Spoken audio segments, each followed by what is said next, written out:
Just me then.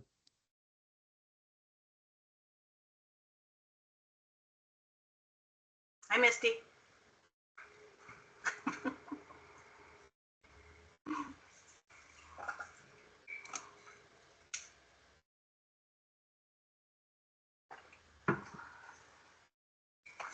Somebody's ACH, which is my acronym for a bank transfer.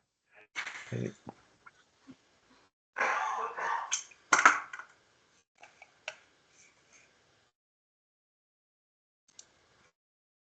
All right, so if I'm looking down the list here, too many people coming in.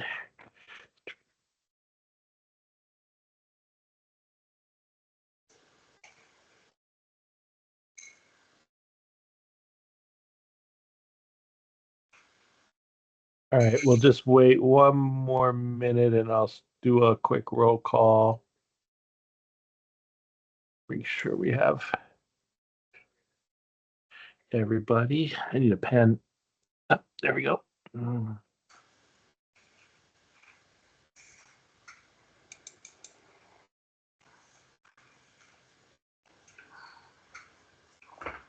right, Tony said he's going to be late.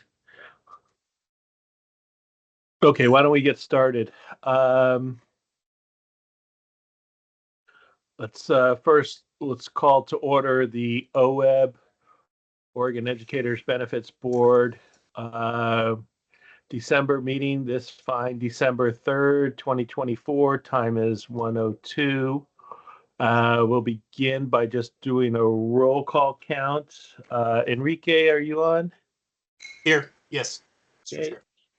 And Cheryl, are you on? I thought I saw you. Yes, sir, I am. Yep, Here. got you. Michelle, are you on? I see a Michelle. I don't see a Michelle on the list. Not yet, anyways. Sally.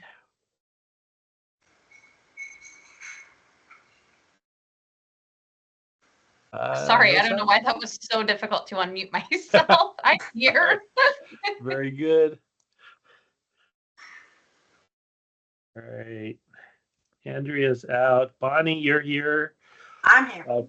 Tony's coming in a bit. Susan. Do I see Susan? No. Misty, I saw you. Yep, I'm here, Bill. Yeah. And Robert, are you on? 1, 2, 3, 4, 5, 6.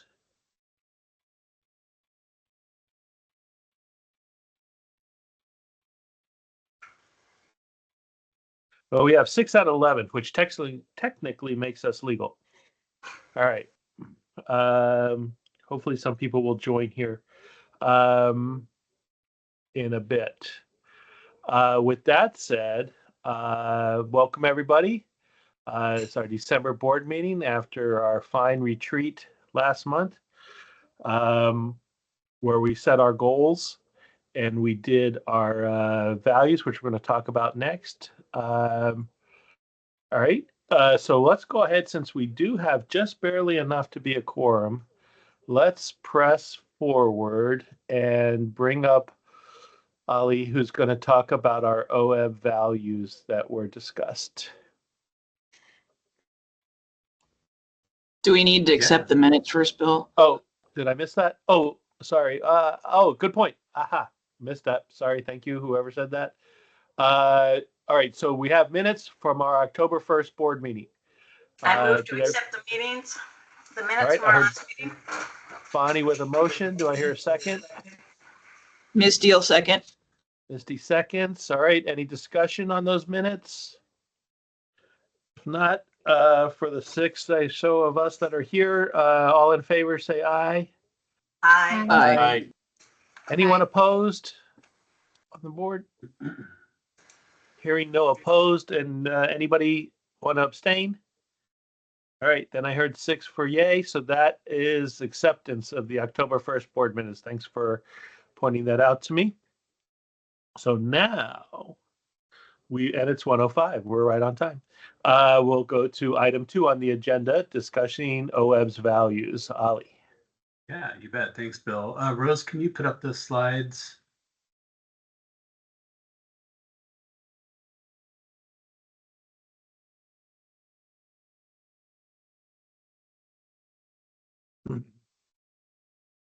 Very Are good. you Thank seeing it you. now? Yep. I'm Got it. sorry, Yeah. I thought I'd been sharing. Sorry. No worries. That's actually the Alright. right slide to start on. So Okay. perfect. Yeah, thank you. And hope everyone had a nice long holiday weekend. I wanted to bring this presentation series to you. We wanted to begin a series of presentations each month where we can highlight one specific area of unique value that OEB delivers to its members. You might remember this slide from the retreat last month. I would like to begin this series of presentations by highlighting the 200% of Medicare pricing cap that established in Senate Bill 1067 and its implementation, because it's really brought significant national attention to both PEB and OEB and has many other states looking to emulate what we've implemented. So each month we'll highlight one of these areas of unique value and talk about it, and hopefully you can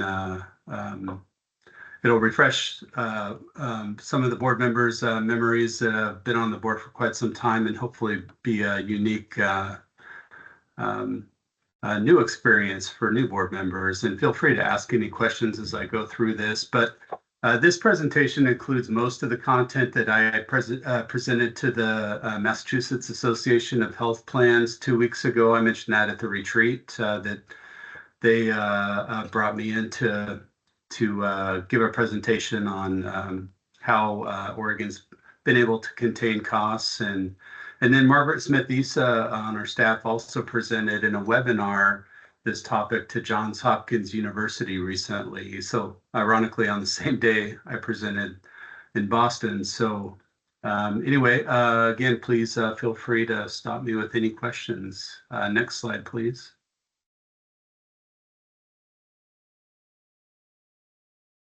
So, as with most healthcare plans, an ongoing challenge for OEB and PEB both is managing cost growth. And during the mid-2010s, OEB and PEB experienced several years in which the boards had to consider making changes to the benefit plans in order to keep premium rate increases sustainable.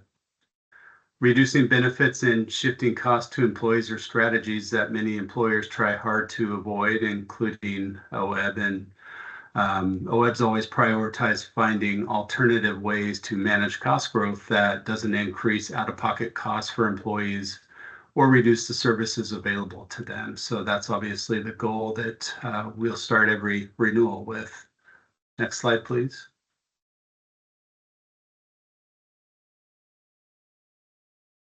So ultimately, efforts to understand unit cost increases and variation in payments across providers, combined with other concerns about the sustainability of benefit program cost growth, and this led to legislative action. Actually, in 2017, this led to Senate Bill 1067, which passed the Oregon legislature, and it included two major provisions aimed at managing state employee benefit costs. It included many other provisions, but the two main ones were the 3.4% limit on OEB and PEB annual per member per month cost and premium rate growth. And then the second one was a limit on the amount that OEB and PEB contracted insurers and TPAs can pay for inpatient and outpatient hospital services. Next slide, please.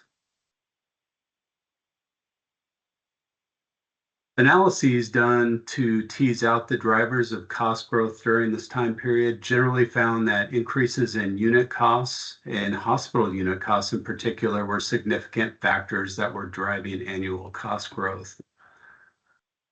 Like many other plan sponsors, PEB and OEB also observed significant variation in the levels of payment across different providers, with no clearly identifiable reason for the variation. and also no relationship between payment levels and quality. Not insignificant are cases that involve clear outliers, where there may be a handful of providers that are being paid significantly more than similar providers without any identifiable reason for the variation. Next slide, please.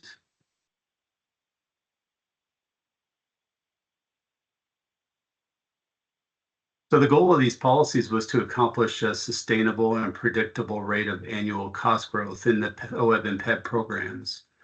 And in doing this, to include requirements that ensured that meeting the annual limit on cost growth was not accomplished solely by reducing coverage and cost shifting, again, the last resort. The 3.4% limit on annual OEB and PEB cost growth specified in Senate Bill 1067 aligns currently with Oregon's statewide cost growth target, which was just recently established. In establishing the cap on hospital payment rates, the legislation tied the payment cap to Medicare, in part because CMS's annual rate updates for hospital services generally fall within that 3.4% limit. Next slide, please.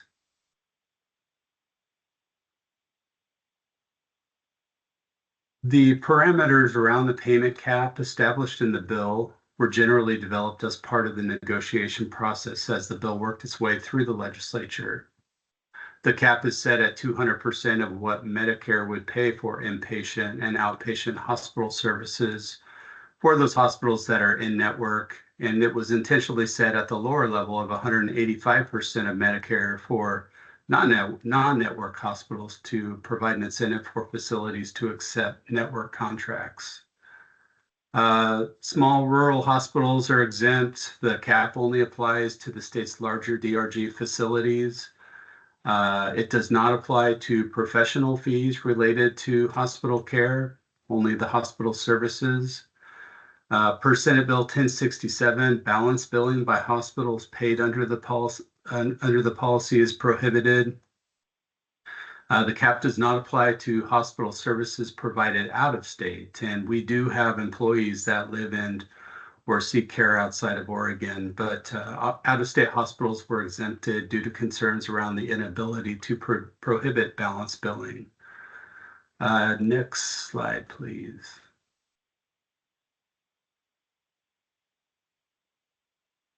So in addition to the parameters specified in the law, we issued Oregon administrative rules to clarify aspects of implementation. This actually took several months and was really complex, so bear with me here. Specifically exempting children's hospitals that aren't paid under the inpatient prospective payment system. There's only 3 of these in the state. And also clarifying that actual payments should be the lesser of billed charges, contracted commercial rates, or the payment limit. This clarification became necessary as we observed providers that were seeking to raise every service up to the 200% Medicare payment ceiling, which for some services such as maternity and newborns results in rates that are far higher than the average commercial payment rate. So that's something that we had to address. Next slide, please. See, we have a hand up. Sorry, I missed it. Cheryl. Sorry, Cheryl. You have a question? Yeah.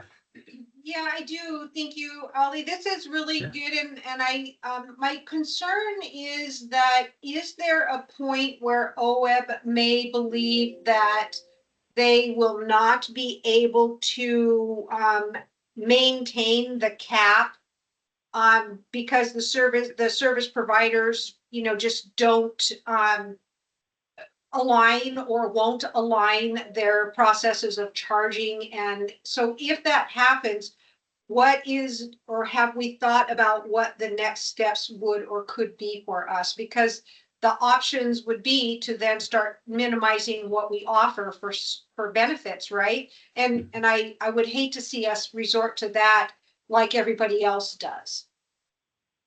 Yeah, that's a great question. Well, it's in our statutes, so we're required by law to pay to the cap. The only way that would go away is through a legislative repeal which isn't out of the realm of possibility. I mean, that could happen someday. But we feel like 200% of Medicare for reimbursement is still a very good reimbursement rate.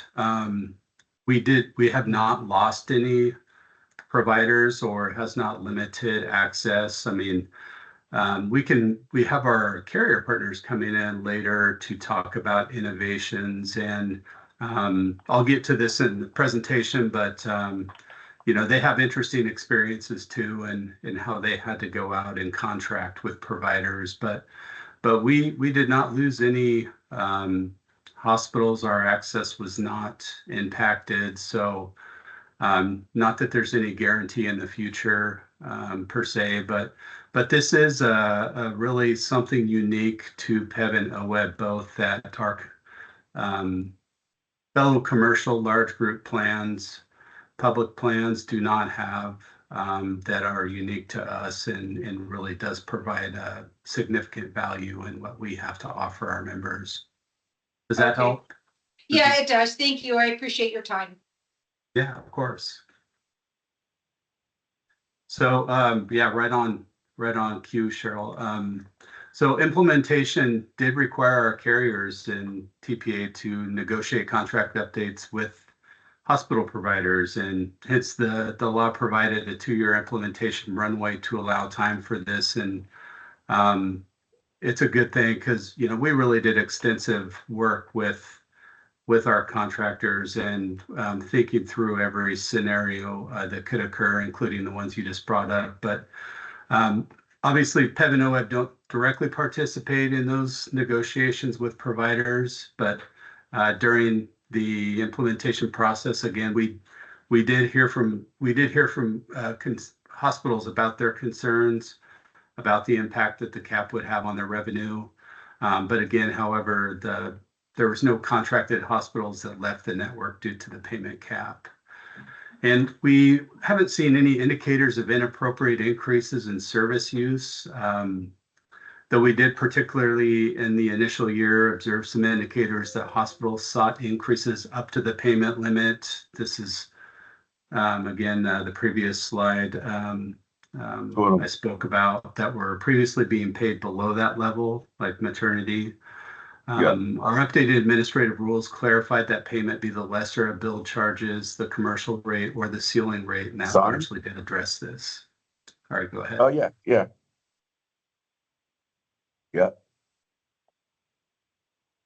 Getting some feedback. There's someone who needs to real? be muted. Someone needs to mute. They're on a cell phone. Hold on. I'm trying to see if I can do it. Rose can do it, I think. I just muted somebody. Okay, thanks. All right. Okay, so savings, big savings. About 70% of OEB-PEB hospital use occurs in capped facilities. So during the first 2 years, we estimated a little over $160 million in savings. This was about $59 million in the first year, and about $112 million in the second year. Inpatient costs actually went up in the first year due to, again, the maternity and newborn claims initially being paid higher than the 200% ceiling. Next slide, please.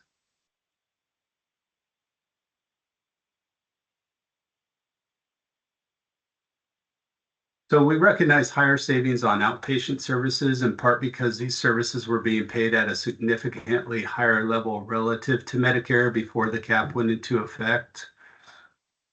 First year savings were lower than our initial projection, also in part due to COVID disruption of care delivery, which caused reduction utilization during the early months of the pandemic. As I mentioned earlier, this was being implemented in 2020. Also due to the unintended higher payments on the services that I mentioned, like maternity. Next slide, please. So as far as the impact, the carriers and TPAs contracted with OEB and PEB have maintained networks alongside reduced payment levels. No concerns or disruption expressed by covered employees. Majority of employees are they're completely unaware of this policy, but in how much they've benefited from it. But inpatient payments at capped hospitals average roughly 165% of Medicare, whereas outpatient payments at capped hospitals average roughly 190% of Medicare. Next slide, please.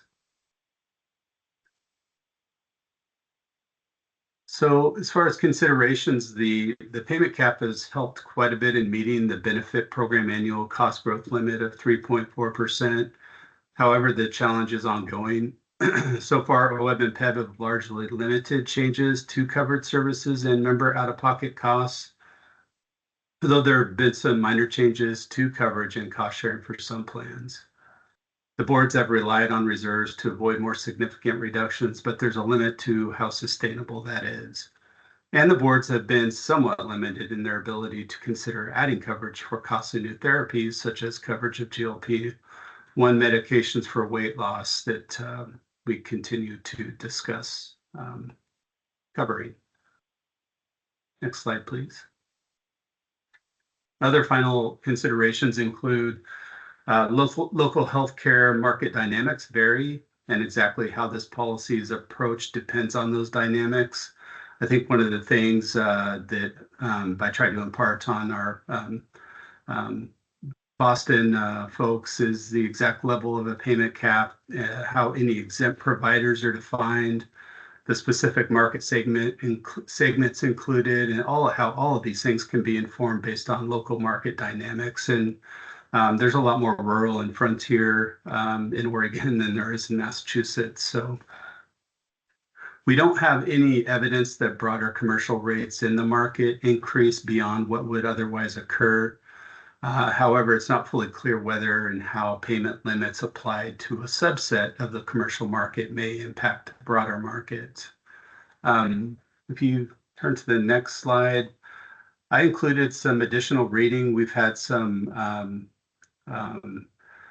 issue briefs written about us, some articles, and we continue to get incoming inquiries from a variety of states. I've mentioned a few of them in the past, and we get more and more coming in. So a lot of interest out there. Again, there's really a lot of value that both PEB and OEBB have derived from this legislation. It took quite a while to implement, as I mentioned, from 2017 to 2020, but we've really seen the results of some significant savings. So with that, take any questions or comments. Open the floor. Anybody have any questions? Did you get a standing ovation in Boston? No, it was really neat though. I got to meet the governor of Massachusetts who followed. I was up with two other states to the session was called Innovative Approaches from Other States, and that was one of the three. So there was questions that were taken from the audience, and I think the three states I received 5 of the 6 questions. So there was a lot of interest in this. So nice, Enrique. Yes, Ollie, thanks for representing the board. I know the state of Colorado was interested on OEBB model, and our fellow from my end, now president of the Colorado Education Association, was in touch with your board. I was wondering if that's something they're moving forward with, just like our models. It sounds like our model is very successful and has interest across the country. Yeah, we've met with the state of Colorado twice, just recently, in fact, to talk about this, and they're very interested in it as well. Thank you. Michelle. Hi, I was just wondering, a question about the caps on hospital reimbursement. I recently had a situation where my husband was seen for a shoulder injury at OHSU, and he got a sling from the doctor to stabilize his shoulder. And we got a bill from a company called Tuality Medical Services. So like the hospital provided us with this piece of medical equipment provided by like an outside entity. And they charged us, I think 5 or 6 times the actual cost of this same sling on like Amazon. So I'm just wondering, like, are you seeing any loop, like are hospitals doing things to like offset whatever money they might be losing by these caps by carving out? This company actually is owned by OHSU. The medical supply company is owned by OHSU. And so I just thought, like, is this something that hospitals do to sort of like pass some costs, like kind of hide some of those profits or something? You know what I mean? I don't know if my question makes sense. Yeah, no, that's a great question. And I think any of us that have spent time in a hospital, have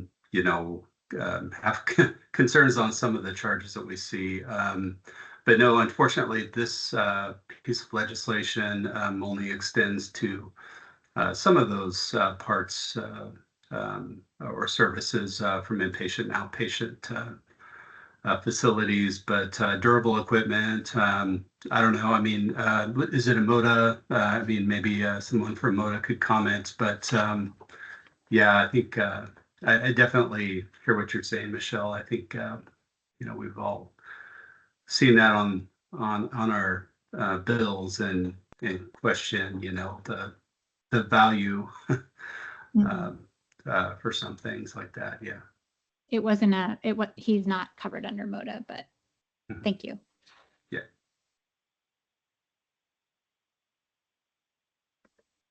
All right. Anybody else have a question on this?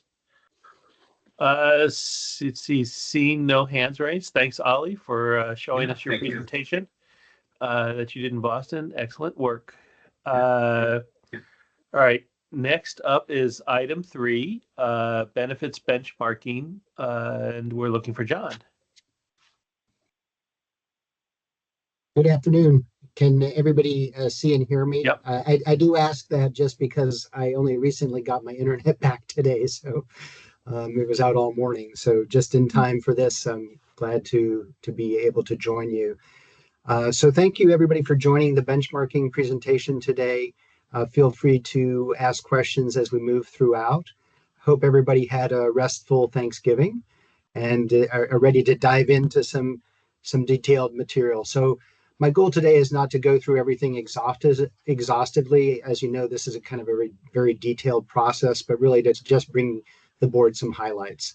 If you do want to go through the details, all the details are in the appendix. So they are available to you should you choose to go through them in detail. So the purpose of the benchmarking exercise that we go through each year is really to look at and compare the OEB benefits to its comparators. And we'll get into it in a few minutes in terms of who those comparators are. And the purpose of this exercise is to understand if there's a need for any benefit changes in the upcoming renewal. So that's really kind of explains this timing.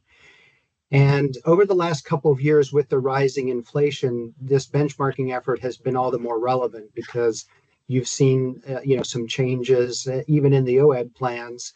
In the Kaiser plans, there were some changes around the RX the prescription drug copayments, some specialty imaging copayments, and ER copayments. And again, these were limited to certain Kaiser plans, not across all of them.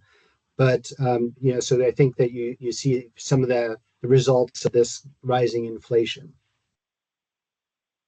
The other thing to point out is really that we really focused on in-network benefits, and this isn't just for medical, but also when it comes to the dental and the vision, just because your population is very good about using in-network benefits, so it really makes more sense to focus on where the crux of the utilization is occurring.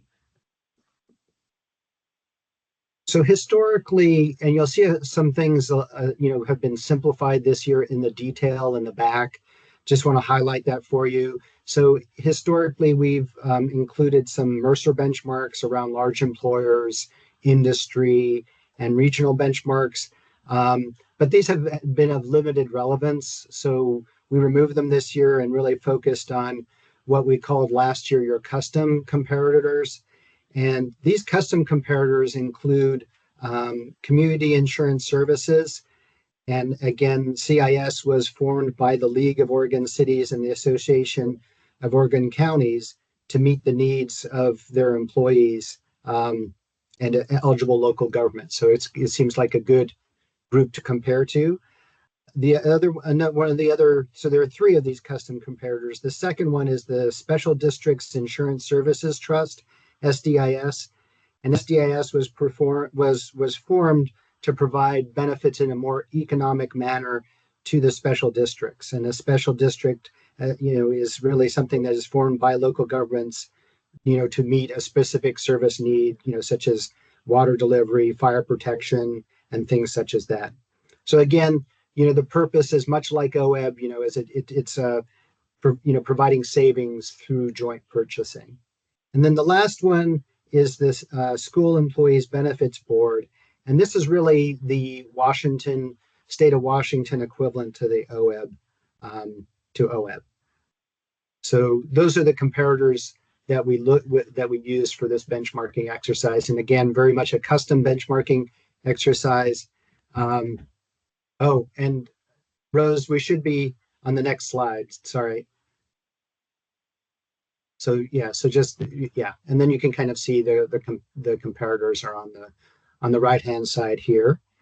And if there are no questions, I'll move forward, but I'll just double check see if there are any questions as we introduce the topic for today. Looks good. Keep moving. Okay. So in terms of what we're going to be covering, so we're going to go through it by plan type. So for medical, we're going to go through PPO, then we're going to go through the health high deductible health plan, HDHP, those are the HSA eligible plans, and then we'll go through HMO, then we'll go through dental, and then we'll go through vision, and then we'll be done. And again, we're just bringing the highlights. So moving on to, actually you can stay on this slide. So in terms of the offerings are very much consistent with your comparators. And the other highlight from here is around the out-of-pocket maximums, which is, some of these are higher. This is something that came up last year. You'll see it's a bit of a theme across some of the different plan types. And, I guess the question, this would be an expensive change if it's something the board wanted to take on. And the question is, how many more years is it before your comparators catch up to you? So I think that's part of the challenge with this observation. So the PPO plans that we're talking about here, just to clarify, are the MOTA plans 1 through 5. And these MOTA plans come in two flavors. There's the coordinated care model and the non-coordinated care model. And so we're not recommending any action in terms of the deductibles because they already fall on the lower end of the spectrum relative to the comparators. We're also not looking, to make any recommendations around co-insurances and copays, which are in line with comparators. But I do want to point out that when we say that they're in line, we're really focused on the CCM, the coordinated care model benefits. And again, there's a benefit differential between the coordinated care model and the non-coordinated care model. And the whole purpose there is to encourage people to use the coordinated care model, because that coordination of care, likely improves the quality of care and outcomes. So that's really, so if you were looking at the non-coordinated, the non-CCM, office visit copayments and some of the other things like that and the deductibles, yeah, they're not going to be looking as competitive, but that's not where you want your enrollment to be. And most of your enrollment is in the CCM plans as it is today. And as we already touched upon, the out-of-pocket maxes are slightly higher on some of the plans than comparators. So let me just pause there. See if there are any questions. Okay. Nope. Next slide, please. So now we're moving into the high deductible health plans, HDHP, and these are the HSA eligible plans. This is Kaiser Plan 3 and Moda Plans 6 and 7. So these are your high deductible plans, and typically these plans have a, as their name connotes, they have a large deductible up front. But the added bonus here is that there is they're eligible. You're eligible members who have these plans are eligible to have an HSA, which they can use as a as a savings, as a means for protected savings. Sorry, could we go back to the HDHP slide, please? Thank you. Okay, so generally the deductibles are lower in the OEB plans than as compared to the comparators. And this is just something, that the board might want to look at over time to see if it's worth looking at adding, both for Kaiser and for Moda, an additional higher deductible plan, if that makes sense. So that's something to consider over time. The other area is the coinsurances, and the coinsurances are in line. Typically we're talking about 80-20 plans when it comes to these HDHP plans. And then as I noted earlier, there's a bit of a theme that some of the out-of-pocket maxes are slightly higher on the OEB plans than on their comparators. So this is kind of any questions on this one? So this is going very quickly. so It's okay, because Ali took 8 minutes of your time anyways. Oh, well, he's perfectly welcome to that, and it was a very fascinating presentation. Appreciate that. Okay, moving on to the next slide, please. And then we're talking about HMOs, and for the most part, this means Kaiser plans. So we're talking about the Kaiser plans for OEB. It's Kaiser plans 1, 2A, and 2B. And then for the most part, the comparators have Kaiser plans too. But there are some that have some Anthem-based, or I should say Regence, apologies, Regence-based HMO plans. The other thing too, just as a reminder, there were a couple minor plan changes for Kaiser that went into effect just because to get to that 3.4% that Ali was talking about in the previous presentation. Sometimes that's going to require some plan design changes and some use of reserves, and there was a combination of both that were used to achieve that last year with Kaiser. And I think the good news is that even with those changes, the Kaiser plans that OEB offers are still very competitive. And again, OEB was not the only one amongst its comparators that had changes to its Kaiser plans last year. When it comes to HMOs, the OEB plans are offering a broader range of deductibles than their comparators. The copays and the coinsurances are in line with the comparators. And this is one area where the ER copay last year was lower than comparators with the change that came about through the renewal last year. And this is something that was purposeful in terms of where we placed the new copay for ER. With that new ER copay, now the plans are in line. So it's not making them less competitive. It's just bringing them into line with comparators. I think that's about it. In terms of the out-of-pocket maximum, similar to those deductibles, you're seeing a broader range of out-of-pocket maximums in the OEB offerings.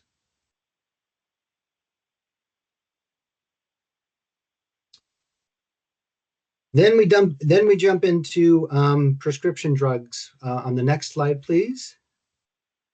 And just as a reminder, for the next couple of slides, I think it might be helpful to just take a step back before we dive into it to make sure everybody's on the same page about how these benefits are structured. So in terms of prescription drug benefits, and again, if this is knowledge you already have, apologies, but I thought with all the new board members, it might be worth taking a few minutes about how these are structured. So obviously generic, we're talking here about a 4-tier, which is very typical in the industry structure. That first tier is generics. The second one, preferred brand, and then non-preferred brand. What that really means is the preferred brand is really, it's on the formulary, and then the non-preferred brand is not on the formulary. And, being on the formulary helps to drive rebates, which explains why you'll have lower cost sharing on the preferred brand than you have on the non-preferred brand. And then specialty is its own category. When the specialty drugs, that's, as you know, a lot of the costs for drugs have been driven by specialty drugs. The increases in the unit cost for those drugs over the last couple of years. And because of that, a couple years ago, people moved to having the specialty tier. And the specialty tier typically, instead of a copayment, oftentimes you'll see it as a coinsurance. And then you'll have some kind of limit, a dollar limit on that, on what that coinsurance can be, just to protect members from being hit too hard. But again, since the cost of these drugs is so high, that's why you see this move to a coinsurance in the last couple of years. So across the tiers, the 4 tiers, I'll just make some general comments around the PPO cost share is probably more towards the higher end of the range that you see around your comparators. And then the HMO copays are in range. And this is even with the recent changes. So those recent changes, similar to what we saw on the ER copay with Kaiser, the recent changes on the RX copays are also bringing you in line with your comparators. It's not making OEB less competitive. And this is, again, purposeful in how those were set during the renewal process last year. And the other piece is the HDHP. And this is not surprising because with an HDHP, one of the challenges is that you have to go through the deductible before you get coverage for your drugs. So the thing is that, and so it's not surprising that the coinsurance levels are pretty much the same across OEB and its comparators. And I think the other thing to emphasize is, we talked about the out-of-pocket costs being, or the out-of-pocket maximums being a little higher for OEB. And this is something that we'll be continually monitoring for the board to understand, how many members are reaching those out-of-pocket maxes each year. Okay. So if there are no questions, I'll move on to the next page. And this is dental. And I'll start with a little bit about how dental benefits are structured, because I know everybody's interested in that. So how dental benefits are structured, typically you have, preventive care and basic procedures and then major procedures. And then for preventive, you're trying to cover that pretty much at 100% because you want people to have their cleanings, their exams, and their x-rays. And then you have some cost sharing introduced when it comes to basic procedures, and basic procedures include things such as fillings, root canals, and tooth extractions. And then for major procedures, and those include like crowns, bridges, and implants, typically you'll have a coinsurance that's a little lower than for the basic procedures. So with that context, let's dive in. So in terms of the deductibles, and usually these deductibles for deductibles for dental plans are usually quite modest, but it is worth noting that OEBs are slightly higher than some of its comparators. The other thing that you see in classically in dental benefits is around the annual limits, and again, this is another area where OEB looks good. They have a broader range. So not only do they have a broader range in terms of the out-of-pocket maxes, but they also have, higher limits themselves. The other thing that I neglected to say out of the gate here on the dental benefits is that there are really two styles of benefits. There's the PPO, kind of like Delta, and then you have the managed care options, which Kaiser and Wilmette. So again, we've tried to encapsulate everything because your comparators also offer these two types of different approaches to dental insurance. A couple other things to note is the orthodontia piece is richer than comparators, which is good to see.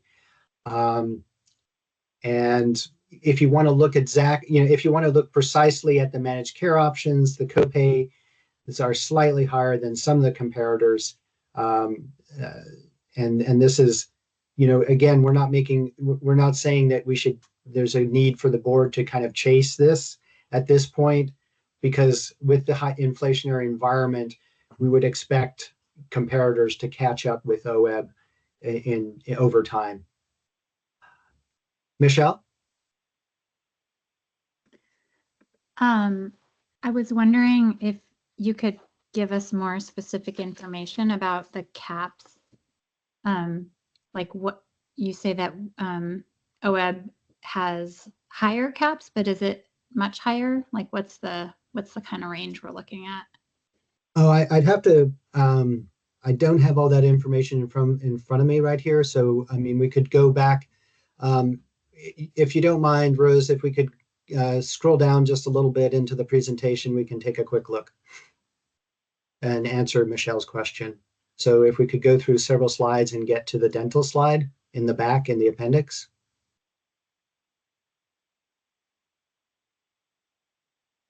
Or I could look. Yeah, so sorry about that, Michelle. I'm also glad to get back to you after the meeting. Good question, thank you. Any other questions? I guess my ask is for Michelle's question. Yes. Can we just follow up with the entire board? Oh, absolutely. Yeah, it just makes more sense.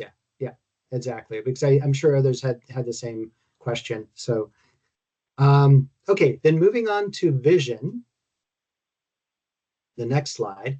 And this slide is already structured in terms of how vision benefits are typically structured. And, typically you'll have an eye exam and that's covered pretty much consistently on an annual basis.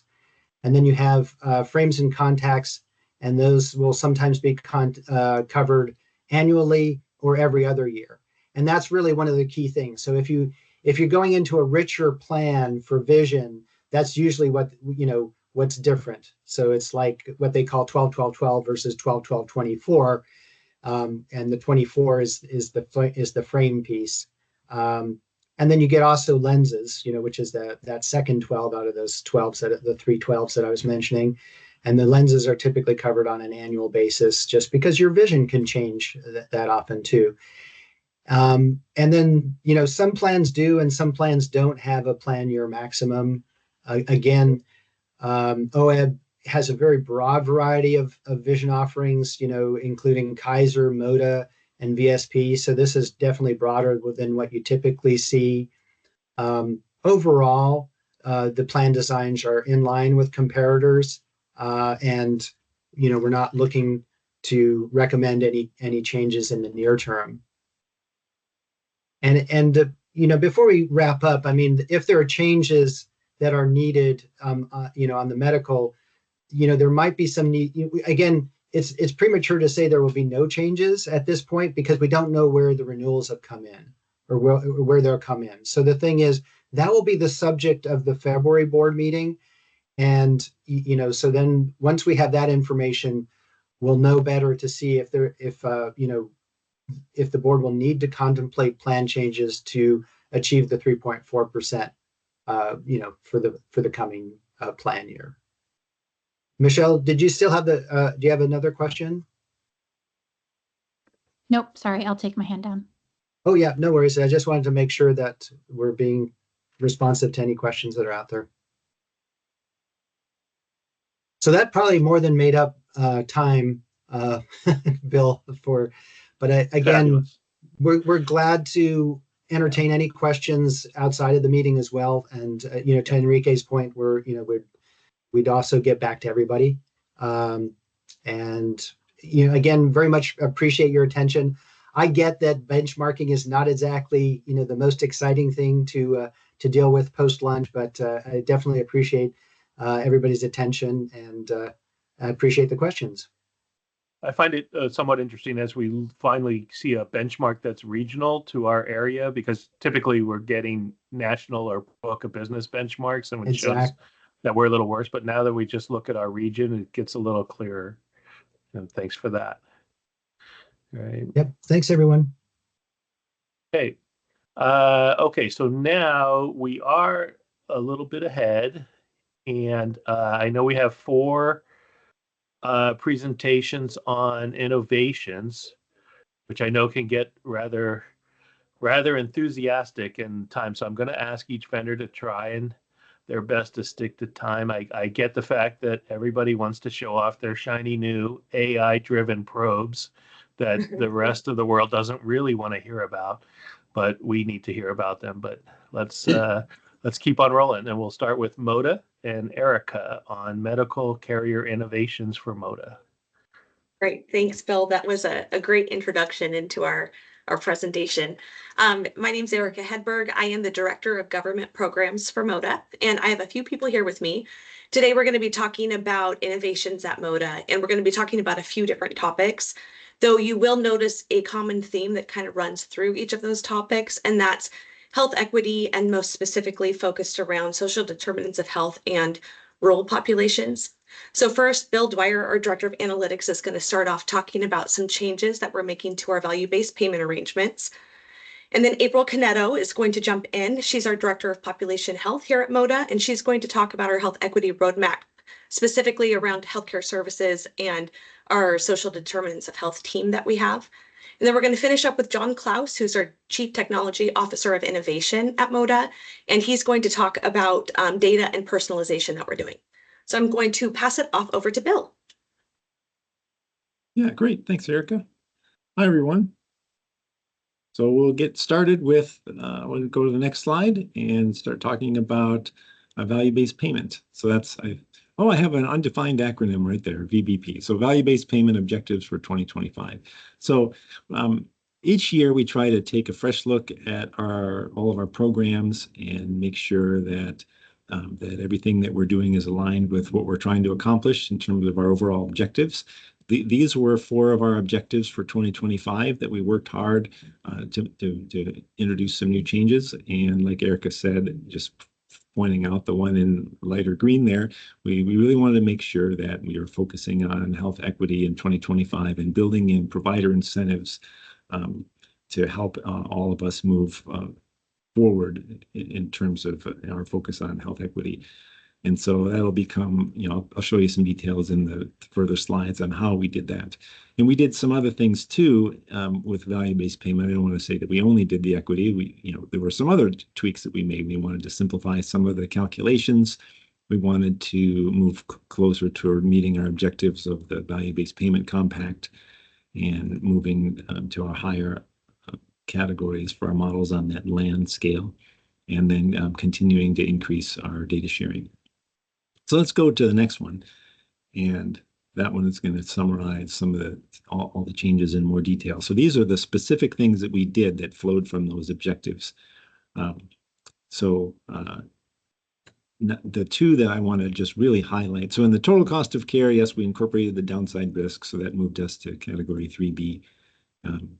In the land framework. But then we did 2 things, the next 2 rows there, the care management fees and the quality incentive.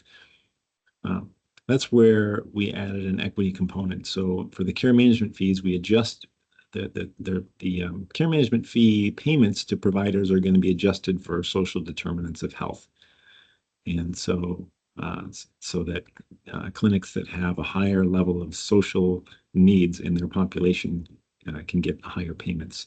And then the same thing with the quality incentive. So when you're a primary care provider and you're trying to do outreach and get your members in to get all of their screenings and all the other various things that they need, we recognize that it is harder for you to do that if you have a population that has a bunch of what we would call social disadvantages or a higher level of social risk. And so we wanted to make sure that those providers that have to work harder to achieve those objectives are rewarded higher for that. And then last thing, we made some changes to PCP attribution, so which we can go into a little bit. All right, so let's go to the next one. This is just an overview of the programs that we have in place, just for some level setting as we're talking about this. So there's 3 incentive programs that apply to OEB and PAB members that we have for provider value-based payments. So we have a quality incentive program. That's where we've got 10 quality measures and you get paid an extra PM bonus if you can hit some of those measures. The total cost of care incentive is all around controlling cost growth. So there's a trend targets 3.4%, and the provider gets a bonus if they can keep costs under that 3.4% growth rate. And then I mentioned the care management fees, just to define that a little bit here. So those are just infrastructure payments based on a variety of factors. And in our case, we base them on the PC-PCH tier, and then medical and social risk, and then whether or not the provider has integrated behavioral health there. So those are the 3 that we have now, and it's the quality incentive program and the care management fees now going forward that are going to have a social risk component added to them. Quick question, please. Sure. On the social insurance health tier factor, are you using the CDCs or the Human Health Services? Whose metric are you using there? Yeah, I got a slide on that actually. That's the. In fact, I think it's the next one. Let's go. I missed it. No, I didn't go to it yet. Oh no, it's 2. Can we go That's one okay. more? When I was reviewing the slides, I had that question. I totally missed it. There we are. Okay, that's sorry okay. about that. I can skip one ahead.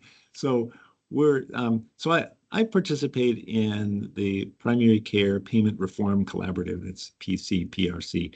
And we had some work groups talk about we reviewed a bunch of different ways that we could do this. And the one that we settled on in that work group was the Social Vulnerability Index. And so it's publicly available.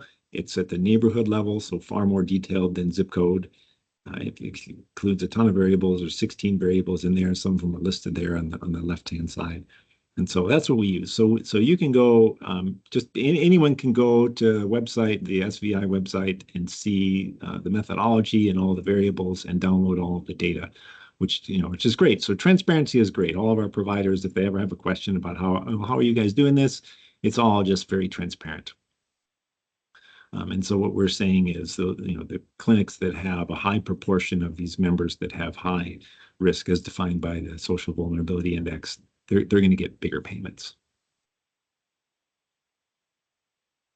All right, and then then I'll just back up. We'll go back up one slide, the one that we skipped over. And so the other thing we did, I mentioned this in one of my earlier slides, is the increased focus on data sharing. And so we made that mandatory. We've had data sharing mandatory for a while now for some of the incentives, in particular the quality incentive, where we need to collect clinical data that is not available in claims. It's things like test results that, for example, your blood pressure or your HbA1c, blood sugar. And so now we require providers to submit that in order to receive any of these value-based payments. So we've been gradually ratcheting up the data sharing requirement over many years, in a similar way to what the Oregon Health Authority has done for the CCOs.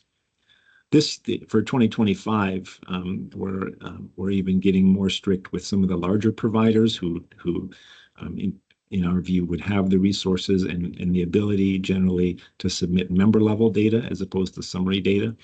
And so we're now requiring that for the larger ones. Most of our larger providers that have lots of members, they're already sharing member level data, but for the few of them that are not, we're making that mandatory. And I've listed there several ways that providers can share data with us.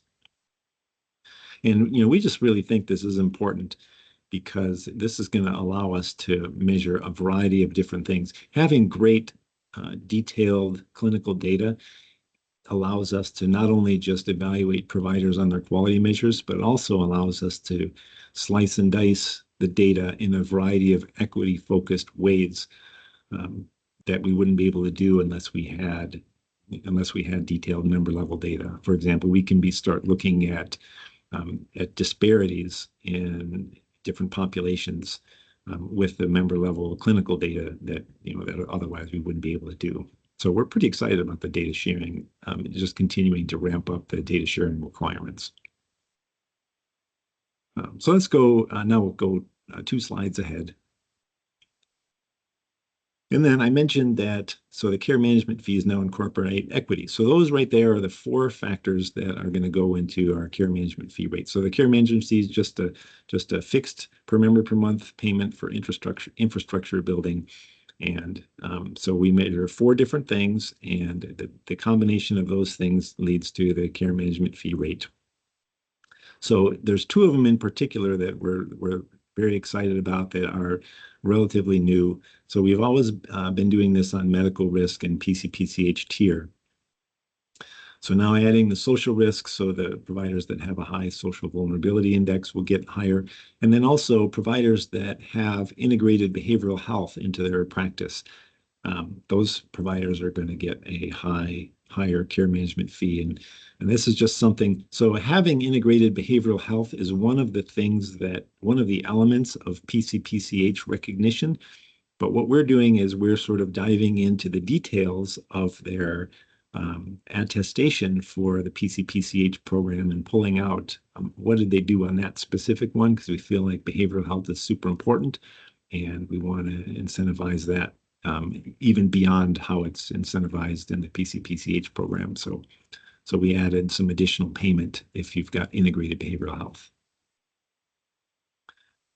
All right, and then let's go to the next one. And I just have a couple more. So one is, so the total cost of care incentive, we just want to acknowledge, yes, there's a lot of things that we did for equity, but we also did some other things to improve and simplify our programs. The total cost of care incentive, we made some significant simplifications in that this year. And then we also added some downside risk. So before it was just an upside risk only program, and now we added a penalty for providers that have very severely bad cost trend, and we're going to start to enforce a penalty on that. One other thing we did actually that's not per se related to OEB and PEB, but it really helps OEB and PEB, is MODA is really bought in 100% to the idea of shifting dollars into value-based payment. And it turns out that the more of our commercial business we can shift to value-based payment models, it's for non-OEB and PEB members, it adds more members into the model, which allows us to measure more things than we were able to measure before. And an example of that is if we can put some of our other commercial group business in there, then all of a sudden there's more members at a given provider in their panel that are subject to value-based payment, which means there's more things that we can measure that provider on, which is great for OEB and PEB. So that's mainly what I wanted to say about that. And let's go, I think I just had one more slide. And that is, I just wanted to recognize another thing that we're doing is we're changing the way we're attributing members for OEB and PEB members. For many years now, we've had members attributed to individual physicians, and that has caused some problems because it requires a lot more maintenance.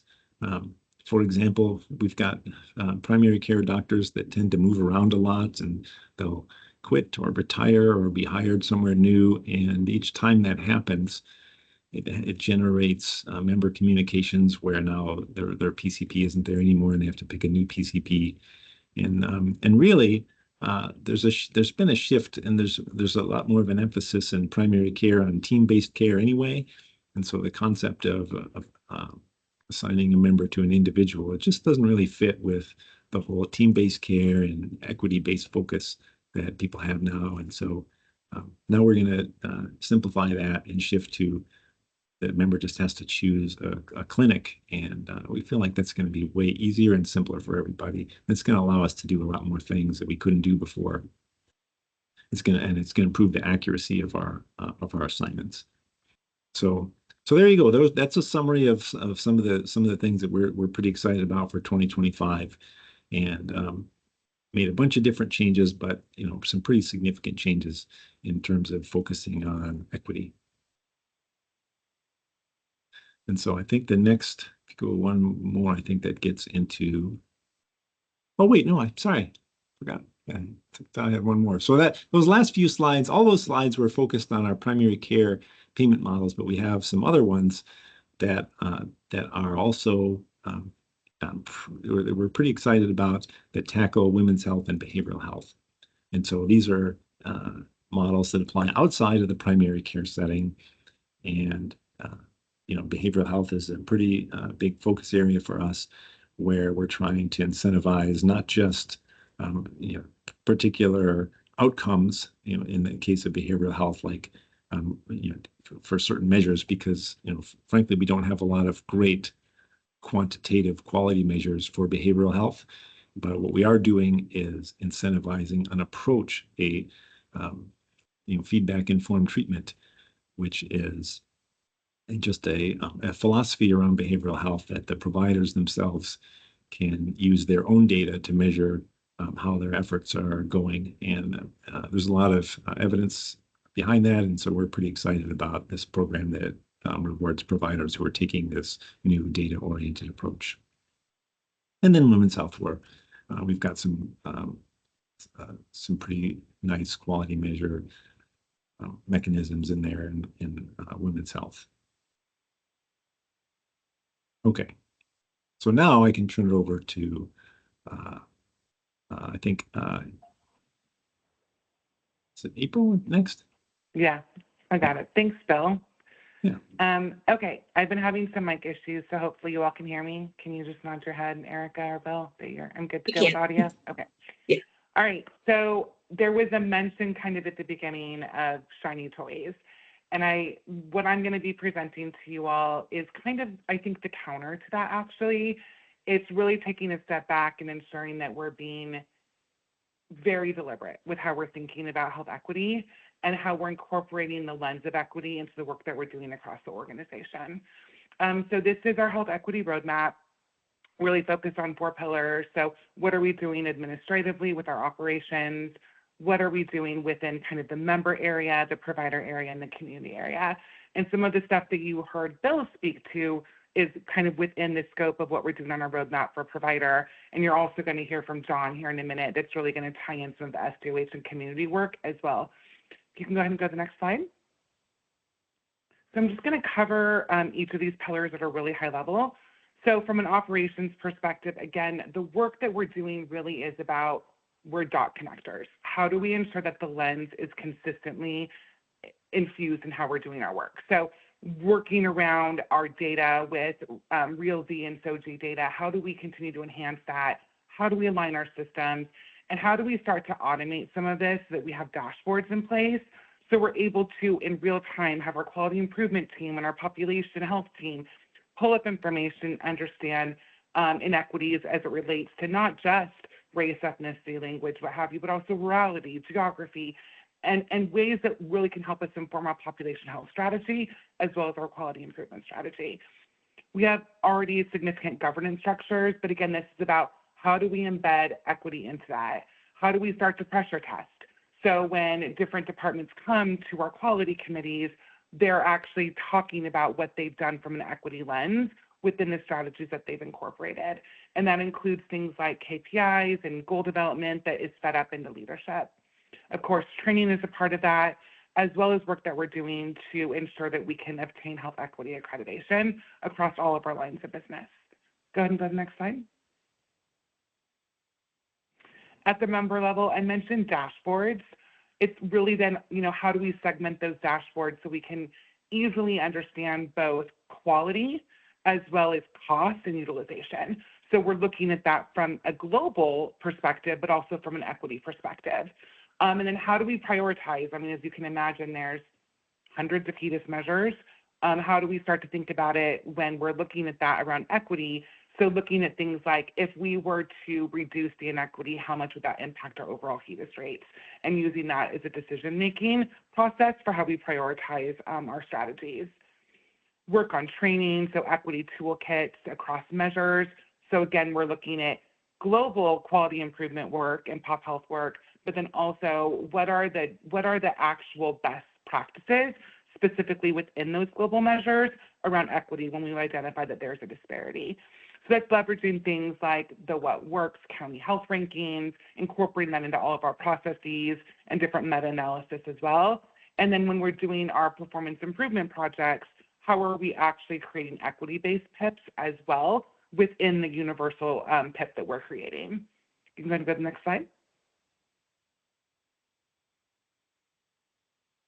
At the provider level, it's just like we do at the member, right? It's then how do we segment that data around high volume providers? How do we understand, to what Bill was speaking about, around where we have more social vulnerability occurring? What are those measures looking like? What are some opportunities? And how do we support providers with our quality improvement team around equity with kind of boots on the ground? So identifying, a few core clinics that we want to support equity strategy in, aligning that with work that's happening with what Bill explained in the value-based payment program, and then continuing to enhance equity training across our providers and office staff. Go ahead and go to the next slide. And then within our community area, our SDOH assessments and our data associated with this, John's going to really do a deeper dive on that here in a minute. And then how do we use that for both population assessment so we can design more effective programs that have an equity lens, but then how can we actually use it for one-on-one member work, which I'm going to dive into with you all here just in a second. And then how do we continue to leverage that work with community partners? So we're looking at kind of our community sphere as well as our member sphere as it relates to how we want to fund things in the community and how we want to support our members. And what I'm going to do now is dive into a member-specific strategy that we've recently stood up to support kind of that community lens and really support our members with social determinants of health. You can go to the next slide. Okay, so I'm going to talk to you guys about our social wellness and advocate program. Just a little bit of framing. We have our population health pyramid. At the base of our pyramid is where you're going to have the largest percentage of individuals eligible for programs, and that all members, right, are going to have a focus on wellness and prevention, all the way up to our complex case management area, which is going to be members at the highest level of risk. So as you can see, kind of layered right in the middle of that is our advocates. And that is a program that we stood up in 2024 that's really focused on how we can take needs that have been identified around SDOH and ensure that we are directly supporting our members with accessing resources in the community to support those SDOH needs. You can go ahead and go to the next slide. So really what this is looking at, or who it's we have a social determinants of health team that includes our advocates and supervisor. They work with our MOTA 360 members by identifying and then supporting and mitigating social needs that might end up being a barrier to health. What we do is we use a plethora of resources, including the Unitas platform. We also curate our own list of community resources when we've identified gaps in what we have available through Unitas, and we use that to connect members into different organizations to meet their social needs. Go ahead and go to the next slide. I'm not going to go into detail on this because I think everybody has a very intimate understanding already of why SDOH is important, but really just understanding that we know that it accounts for 80 to 90% of really what's attributed to health risk. Go ahead and go to the next slide. Okay, so what is our process?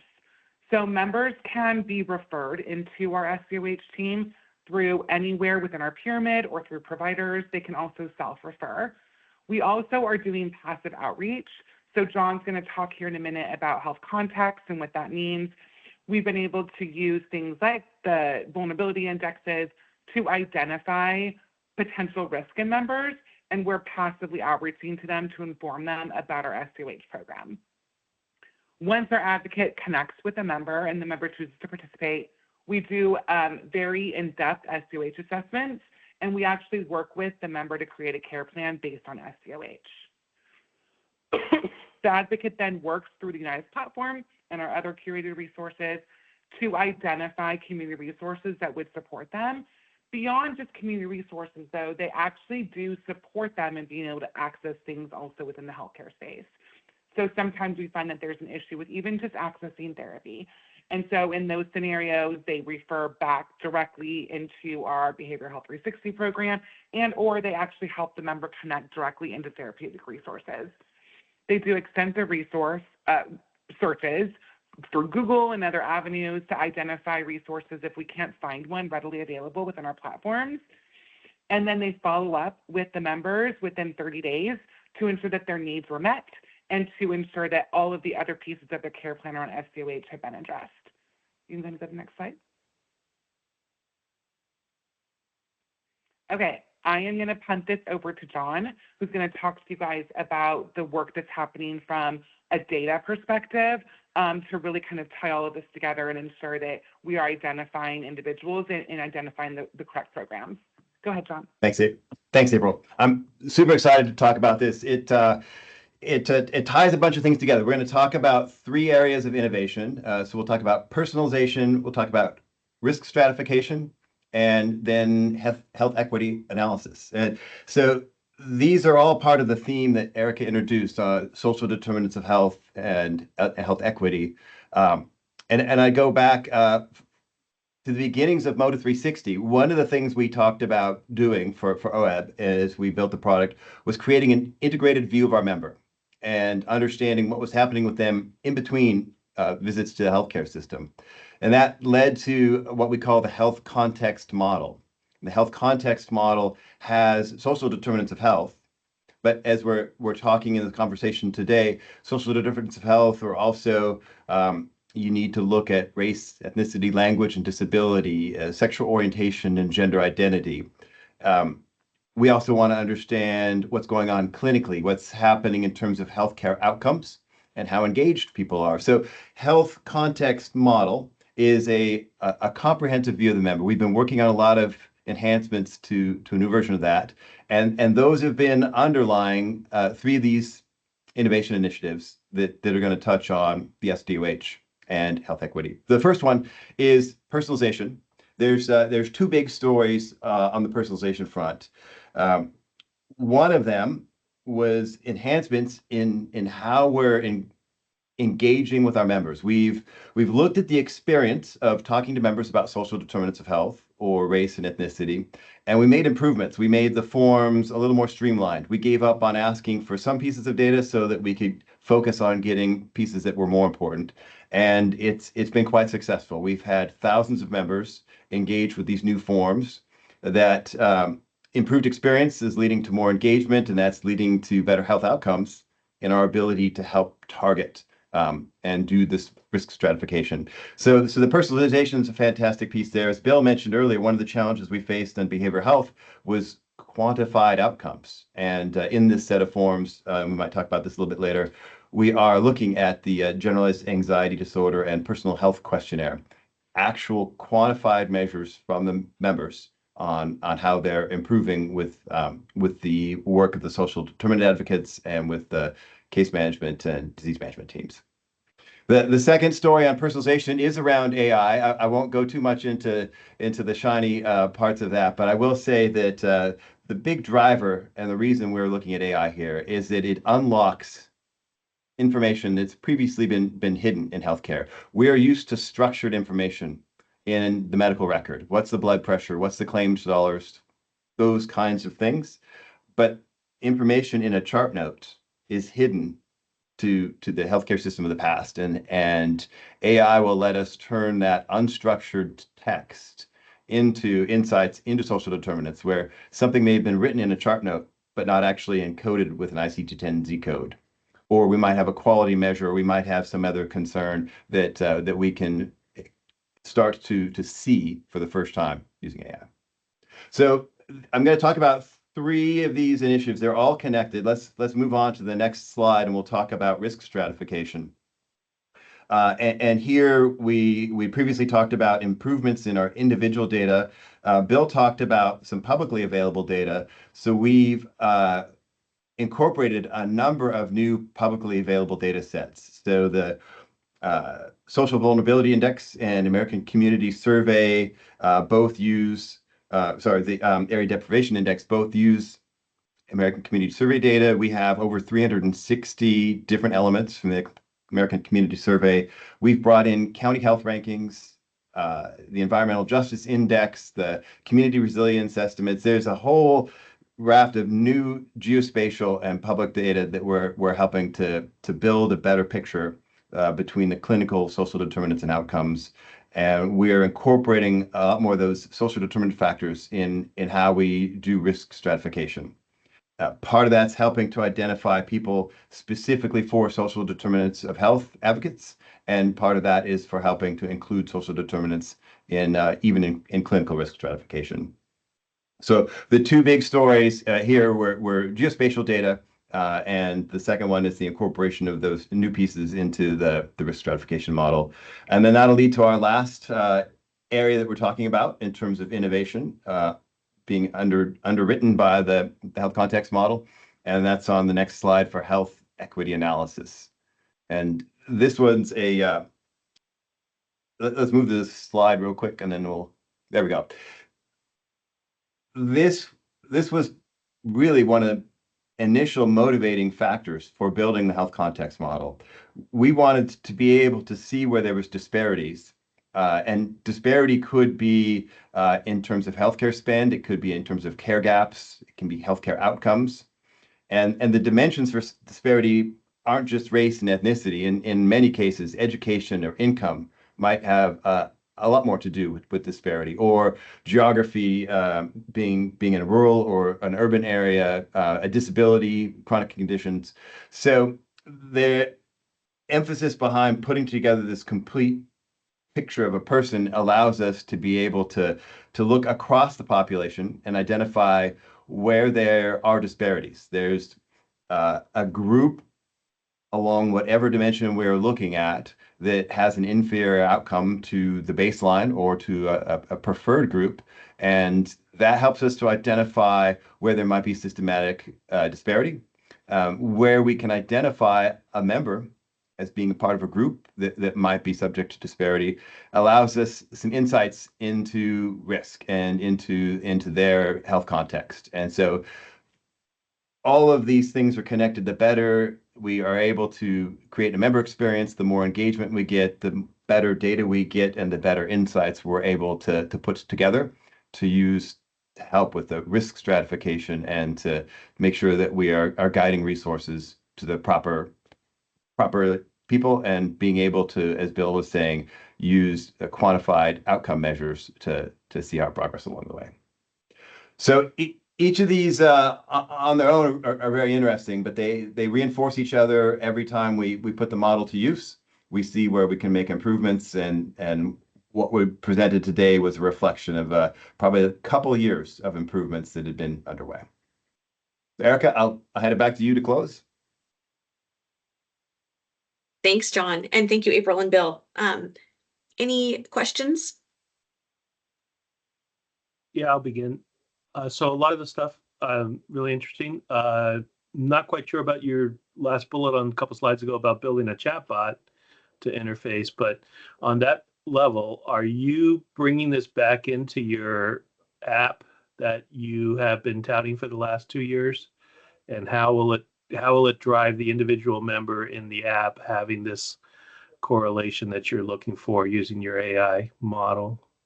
Yeah, I didn't want to overplay AI, but let me take a half a minute to give you the summary there. So right now, at any given time, we have between 30 and 40 different programs that a member may be eligible for. We put a lot of work in the app into recommending based on their individual attributes and the program's focus and target and alignment with our healthcare services strategy. But I think we can do better. And part of that is using AI to read through every website for every one of our programs and to quantify what it is they do and help us align that with what we know about the member. That gives us the first step. The second step is a chat agent. And the way we're looking at launching this is internally. So a health navigator, a health coach, might have questions about a program. They will be able to take what we know about the member and ask those questions of the chatbot using insights pulled directly from those vendors, their website or the corpus of documentation that they send us. And the expectation is that if that works, we are having our health navigators evaluate the accuracy and the relevance of AI at that point. And once we deem that to be of a sufficient maturity, then the third step would be to take that and provide it to the members. So when they're seeing programs, they could ask questions in a controlled chat environment that's based on their context and all of the narratives of all of those programs distilled down into a chat interface. Yeah, thanks, John. And I just want to make sure I make this point clear. We're not suggesting that we would be replacing our navigators with AI. Members will still be reaching out to navigators, speaking to a real person who's helping connect them to programs. This is just inside the app that members can choose to engage in that and working to make that personalization even more personal to the members and trying to get them to the right programs and next steps for them. So I just wanted to make sure that point was clear. And the second part is the rollout of this as you're learning and evolving this data. And Bill, don't get me wrong, I'm all for this, but are we talking like a 2-year plan here? What is the kind of time frame that in your mind that is the evolution of this? I can give you the time frame for the first two parts. So the first phase is to take AI and to crawl the websites, build the corpus of knowledge for this chat agent, and to start exploring how well it does at improving our recommendations. The second step is our internal chat agent. The current conversations, we probably will not get started in December, but my hope is that we are underway in January and that we'll have a working result in 4 or 5 months. Thanks. Board members, questions?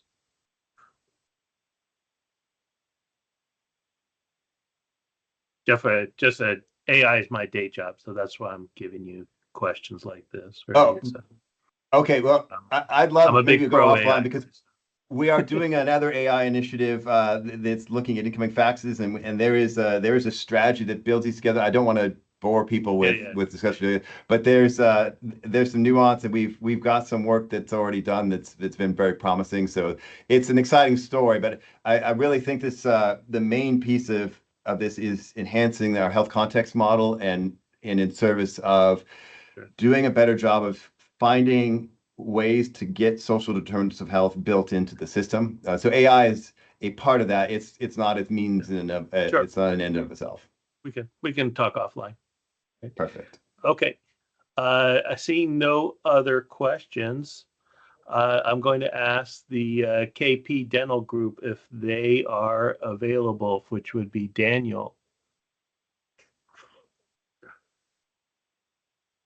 Hey there, can you hear me? Yes, I am available. We can, and why don't we just go ahead and get started with item 5? Okay. Mm-hmm. Great. You can hear me okay? Yep, no problem. Okay, my name is Dan Pilstrom. I'm a Chief Dental Officer for Permanente Dental Associates. I'm a general dentist at Cedar Hills. Today I'm at Beaverton. I've presented to OEBB many times in the past, excited to be back, and here to talk about KP Dental Innovations. Next slide. You know, I've been with Kaiser Permanente for over 20 years now. And one of the things that's been exciting for my career over this time is just all of how things have changed over time. And today, what we're going to be focusing on is our agenda here, which is access of care. We're going to go over some service updates, some of the ways we help patients access care in our system, online appointing. We've expanded some of the programs around medical dental integration. We'll talk a little bit about that. And then new today is I'm just going to be introducing the Center for Black Health and Wellness. One of the things you might notice that maybe is different among other, I don't know, dental plans or industry is when you think of innovation as a patient, you might think of, you know, in the dental setting, 3-dimensional imaging and lots of high-tech gadgets. But I think for Kaiser Permanente, the take home that I want you to get away from is just thinking about the triple aim the patient experience, how are innovations aligned towards patient experience, improving the cost of care and improving quality. So I think those types of things you'll see as we go through the agenda. Next slide. So dental access and service updates. So we were measuring access right now is through sort of what percent of patients have seen within 10 business days of when they were either requested the appointment or their due date. And happy to say we're at 53% so far this year. Not quite where we want to be yet, but we've got some strategies I'll talk a little bit later in this slide on what we're doing about that. Of course, 99% of our emergency visits and urgent care are seen the same day or the next day. We've got that built into our systems of time that's held in our schedules to make sure that we're seeing those patients that need to be seen urgently. Happy to report in this last year, we've made a lot of effort around the dental workforce and building it. That's been a topic in the past that I think all the dental plans have talked to OEB about, is just coming out of COVID, lost a lot of staff. We're starting to see some of the early efforts that the state has taken on to increase the pipeline for workforce, and we've had 37 new dental hygienists and 47 new assistants join our team in this last year, which is fantastic. This next year, we have basically came up with some efficiencies with our hygiene schedule. So looking forward to this next year in 2025, we'll be able to add about 20,000 new hygiene dental visits to the program, which is going to, I think, help OEB, and we'll go over that, but OEB receives pretty good high utilization already with their preventative services. I think something like 84% of OEB members receive preventive dental services like cleanings in a year. But it might just help a little bit in the timing of that, that due date when you do come up for that dental cleaning. And then really proud to see that our Google Star rating is held strong, 4.8 stars out of 5. So that's pretty hard to beat. Patients like what they see when they come into the Kaiser Dental offices. That makes me happy, having worked here for so long. Next slide. Let's dive a little bit more into how we manage access in our program. So a lot of our appointments these days are done electronically, and you'll see in some of the other slides I've got to go over. Patients want that. They really appreciate being able to make appointments online with their devices. There's different ways that we do this. I think the big takeaway here is that we have made lots of tools for patients to make appointments. So when you're laying in bed and you can't sleep and you remember you need that dental appointment, you can log on to kp.org and schedule something. I'll mention teledentistry. We made some progress in COVID, during the COVID era, around developing that technology so that we can interact with patients when they're not coming into the offices. So that includes traditional telephone calls, emails to our dental teams, sometimes text messages for appointments and things. So there's lots of ways that lots of things that we're doing to try to extend the care that's outside our offices when it's needed. Next slide. A little bit of a deep dive into online appointing. We're getting about 5,000 appointments per month that are being made digitally, essentially.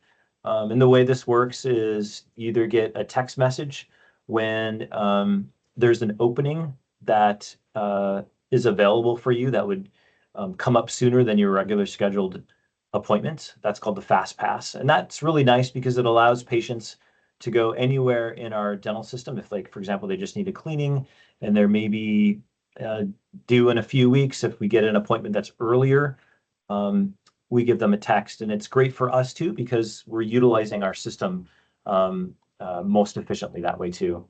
Patients can make appointments on kp.org. And then the third way is through a scheduling ticket. Again, that's a text message that gets sent to patients oftentimes when they're due for a cleaning and exam. And then they click that link and then they can schedule on a portal that allows them to pick their office and the type of appointment. We've learned a ton over the last number of years.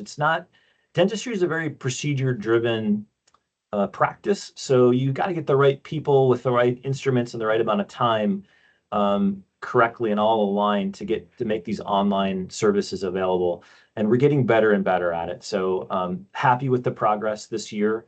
And we're shooting for a target of about 20% by year end of our appointments are made online.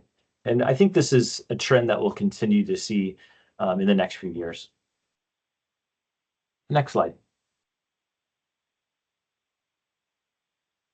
Okay, so a few updates on some enhancements to the program. Excited, especially for OEB, to just let you know that we've expanded our Valley River office in Eugene or near Eugene. We've basically doubled the number of operatories in that office, as well as hired a dental therapist there. So a dental therapist is pretty innovative in and of itself. There's only a few states in the country that allow by law for this mid-level type of provider. You can think of them as like a PA in the dental setting. They can do fillings and diagnose and perform a lot of the basic services that a general dentist can perform. And so we've had a dental therapist at our Valley River office for almost a year, I think a year in February, and she's working out great. And it's really expanded the level of service that we can provide in the Valley River office.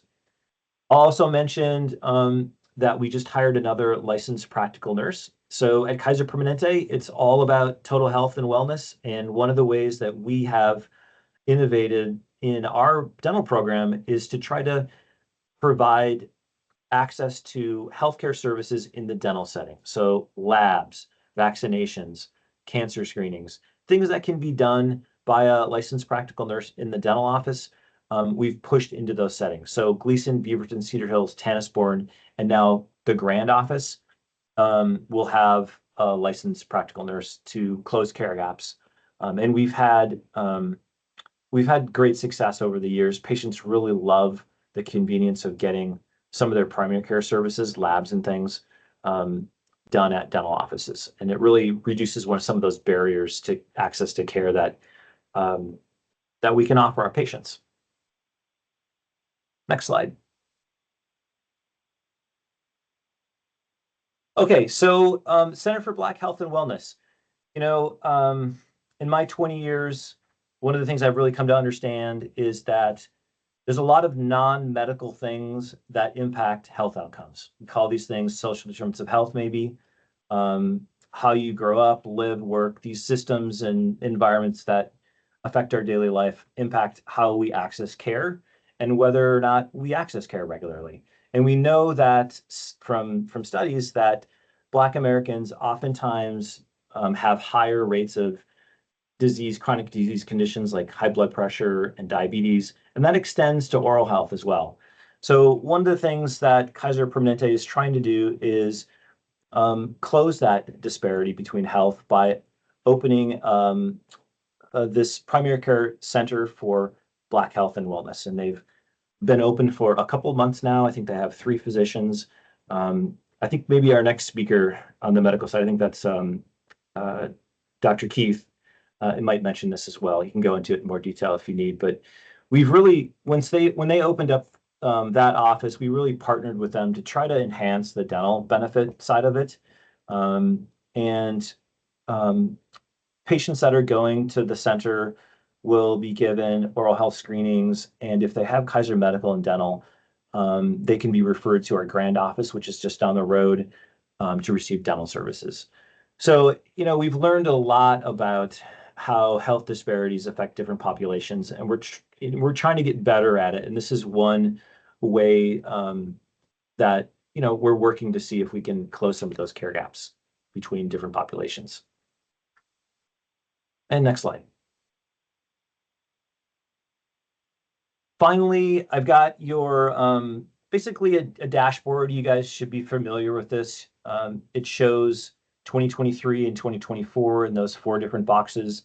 Green is OEB and gray is the dental program at large. And you can see across the board, we've had improvements in general from 2023. A couple of the highlights here, I like to talk about closing medical care gaps. So there's a slide with your members with one or more medical care gaps closures. So we saw a big improvement from last year. In 2023, about 37% of OEB members had one or more medical care gap closures. And in 2024, we see 41%, which is right in line with the program average. So that's great to see.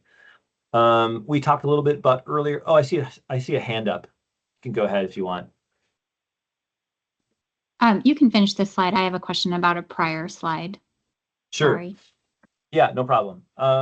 We talked about preventative services. On this slide, it talks, I think that number is 84% of OEB members have had a cleaning in the last year. That's great. That's in line with the dental program at large. So it's good to see good utilization, and it's fun to report this as a dental program, especially the integrated care that we can provide. And I think that was my last slide, so I'm happy to take a question.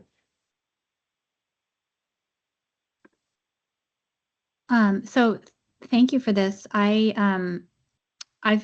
actually had Kaiser Dental for the last 10 years and always been really happy with the care. But I will say that the consistent struggle has been with scheduling.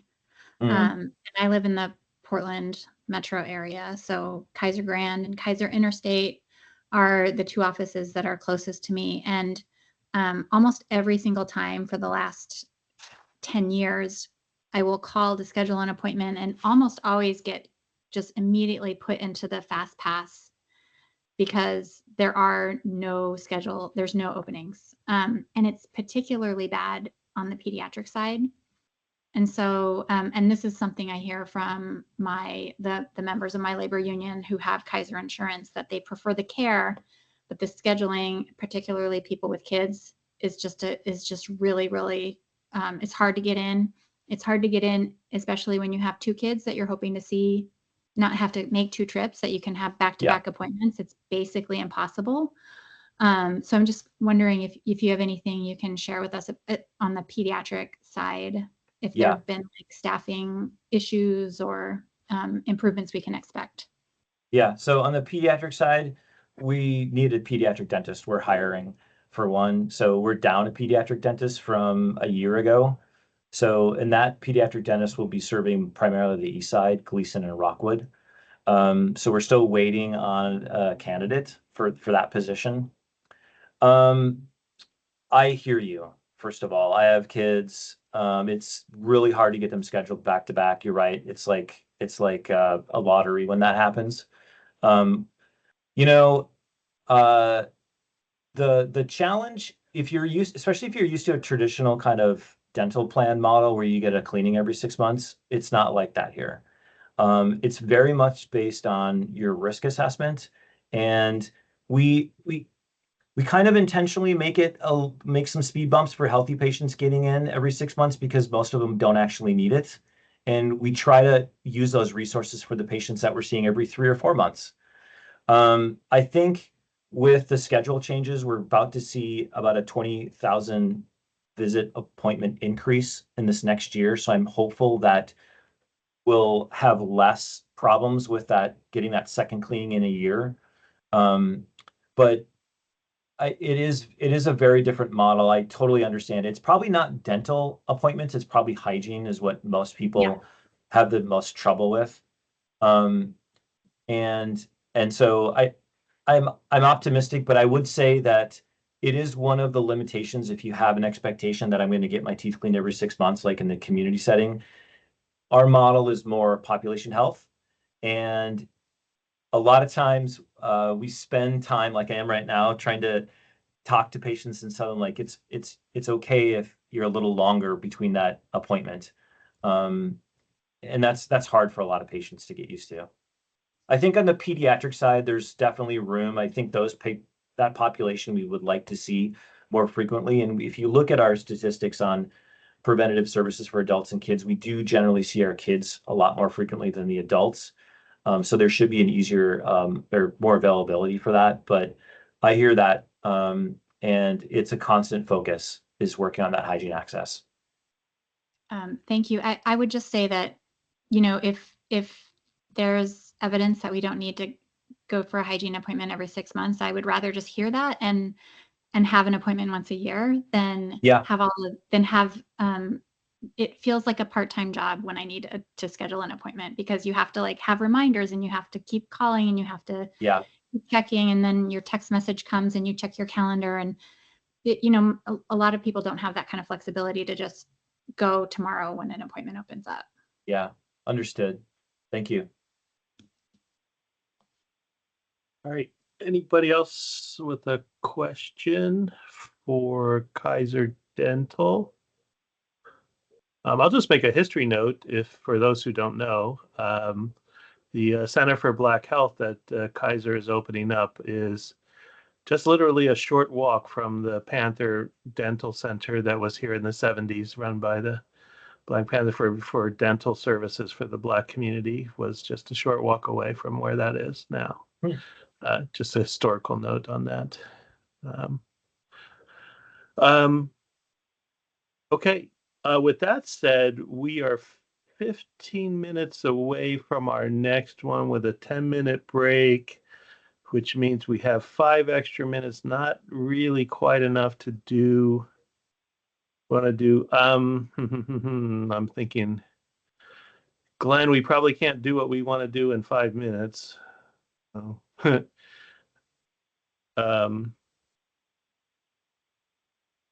Glenn, why don't we just talk about the CL changes, Glenn, and then we'll do the CL update at its normally scheduled time. Is that okay, Glenn, for 5 minutes, do you think? Yeah, I think that's fine.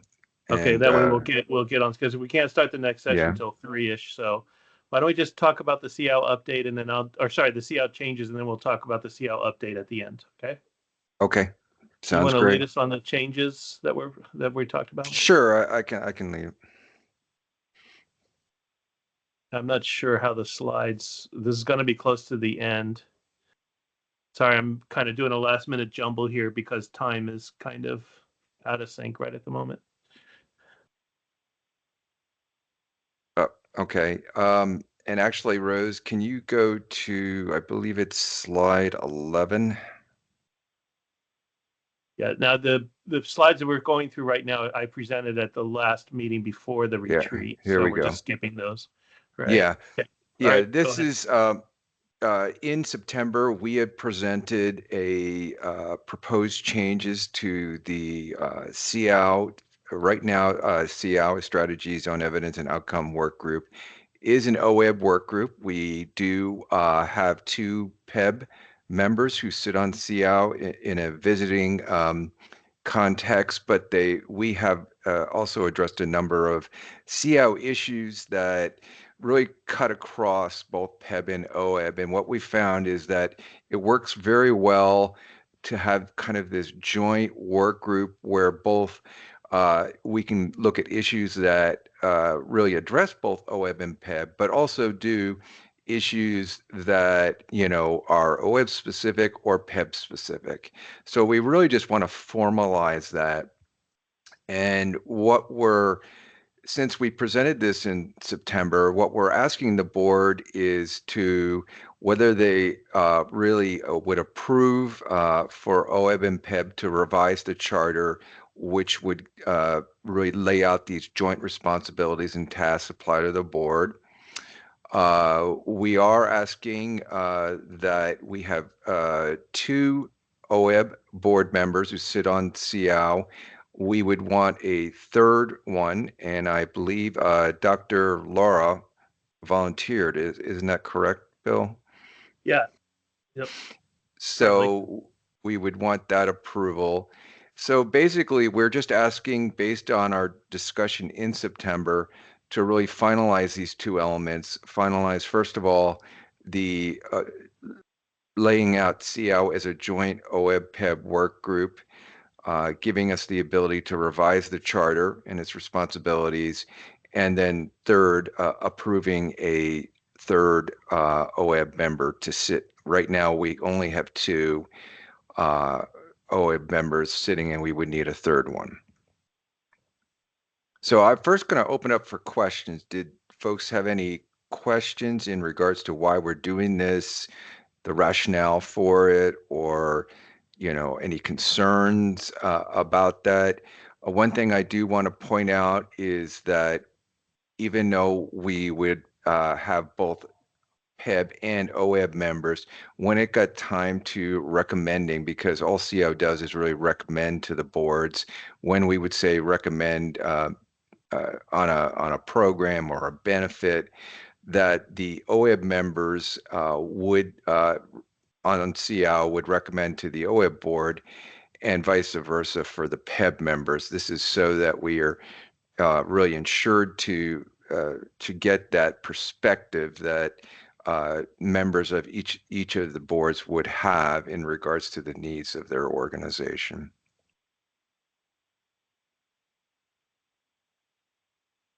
Open the floor to questions. This is pretty much it's the same thing I presented 2 months ago before the retreat. Nothing changed. We're just looking for finalization. We proposed it last time, and now we're just looking for a vote of approval for CIAO to redefine itself in this manner. Happy to make the motion, Bill, if you need so. Yep. All right. Enrique has the motion. Do I have a second? Misty will second it. Misty on the second. All right. Open the floor. Anybody have any comments? If not, we'll just do a general vote. All in favor, and board members, all in favor, say aye. Aye. Aye. Right. Anyone opposed?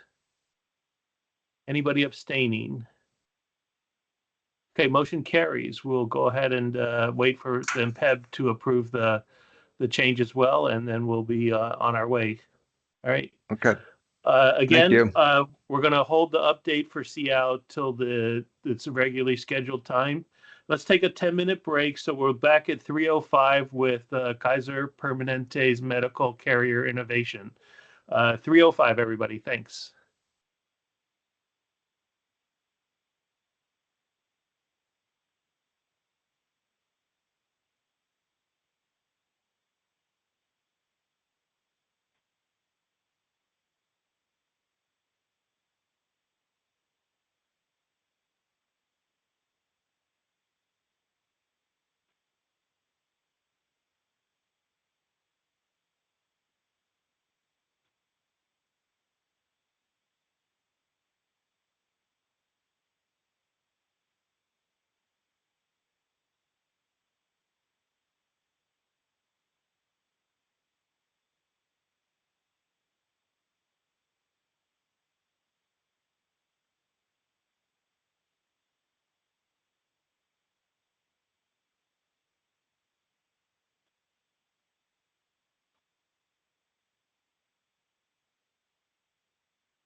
is on the screen. But now we're all waiting for when we can actually give the President minutes. Soldiers watching the citizens in a shocking scene outside of South Korea's parliament. Crowds chant. Dismiss the martial law after the country's president declared.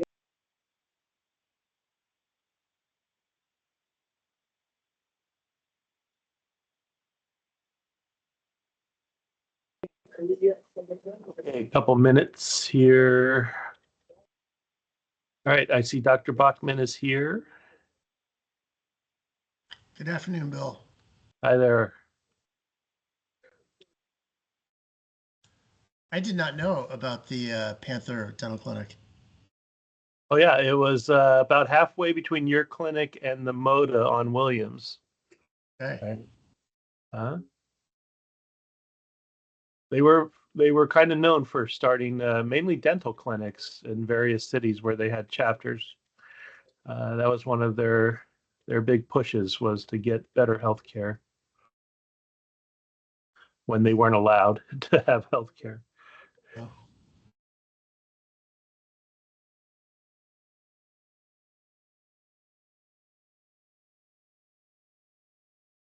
I mean, I don't think you guys planned it that way. It just kind of happened that way, right? Right.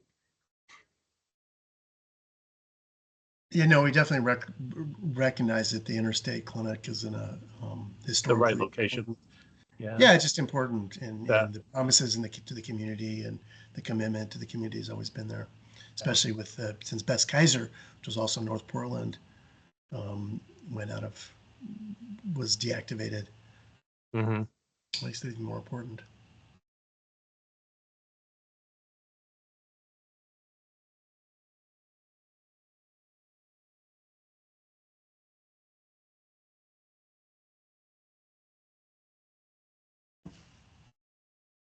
Okay, so we're gonna run with this till 3:35. Is that do you good, Dr. Pugman?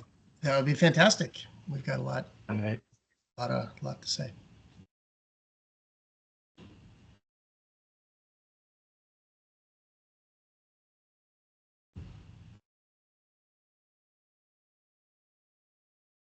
All right, well, let's bring us back into order. Hopefully everybody's back. All right, we're going to now switch into item 6, medical innovations, KP. Let's see, and that's who he is. So go ahead, Dr. Pogman, take over. Hey, thank you for having us today to talk about innovations. This is always a challenge for us because we have lots of innovations to talk about. And today we're going to, after I go through a little bit of introduction, I'm going to go really focus on innovations in cancer care. We have with us today 2 of our cancer physicians who are the co-medical directors for our KP Northwest Cancer Center, Dr. Christine Burnett, who's the Chief of Hematology and Medical Oncology, and Dr. Tasha McDonald, who's our Chief of Radiation Oncology.